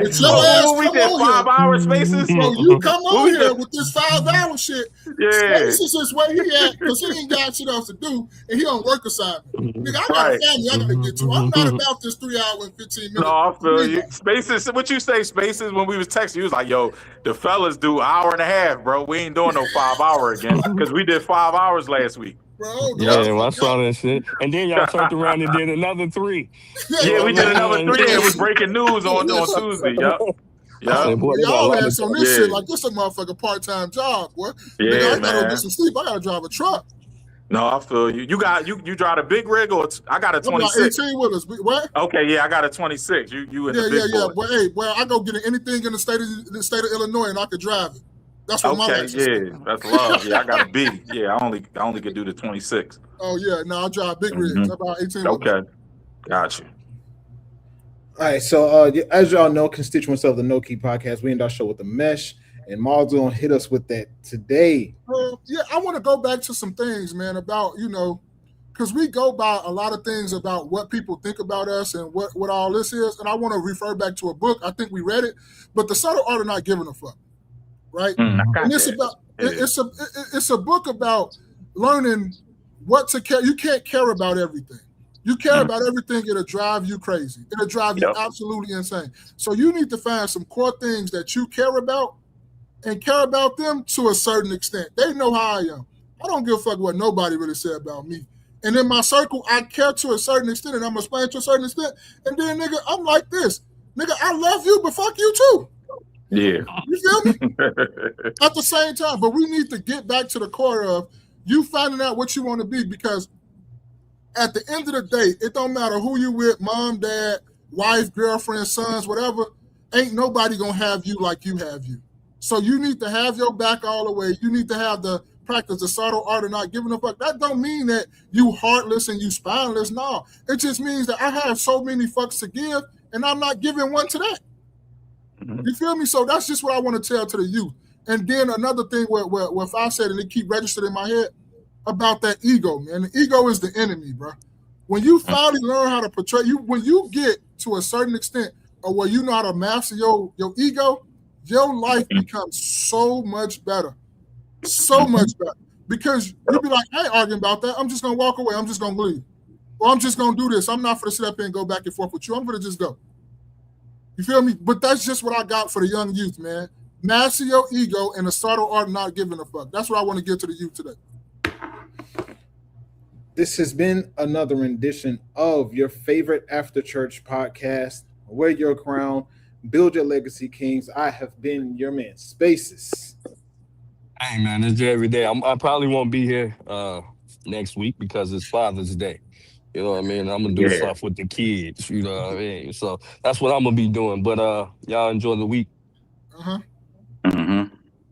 Go ahead. Yeah, I 100% agree with you, Mark. No, introduce yourself as you're going. Bob Brown, just Bob Brown, I'll be here next week. Yeah. Hey man, I go by your boy Maul, man. Hey man, I love all these gentlemen on the pod. I love everybody in this world. Y'all see that book right next there, read, man. Hey, salute, meeting the journey. Fine, man. I'm gonna check that out. Yeah, so real I got quick, it. I ain't read it yet, but I'm gonna check it out. Y'all motivated me to start this today now. Yeah. So I just put the link to the kick. Damn, you gonna just Spaces clipped this. He clipped himself. Okay. Sitting up there trying to do too much. You know, he got the soundboard. He got all that stuff over there. He got his OnlyFans camera over there and shit. You know, he got all that shit over there. Yeah. But I guess you hit the wrong button and you hit your OnlyFans camera, didn't you? So the show is ending here on YouTube. It's going to continue on Kick for probably the next hour because I got something to do at 7. So if you want to just come back and enjoy some music, if you got some particular songs that you want to listen to, throw them in the chat. We'll play it for you guys. So again, hey, we're gonna get raw on this one too, right? We're gonna get a little bit, not raw, pause, but we're gonna get a little bit more realer, like a little bit more not get the political shit up out of there. We can talk what we really want to talk now. Yeah, this is chilling. This is chilling. Whatever it is. So you can't tell me because I already talk crazy. You want me to talk even more crazy on this? Well, this is chilling and listening to music, bro. Okay, I got you. Man. Yeah, but no, right, so I'm gonna end the live on YouTube and come and join us on Kick, y'all. All right, what y'all on? Y'all on what platforms and stuff y'all on? I'll send you the link. All right, yeah, I'm only on Facebook, bro. I gotta make some other stuff. Yeah, Fi Brown, same name, Fi Brown on Facebook. Yeah, I'm gonna text you the link right now. In the live spaces. All right.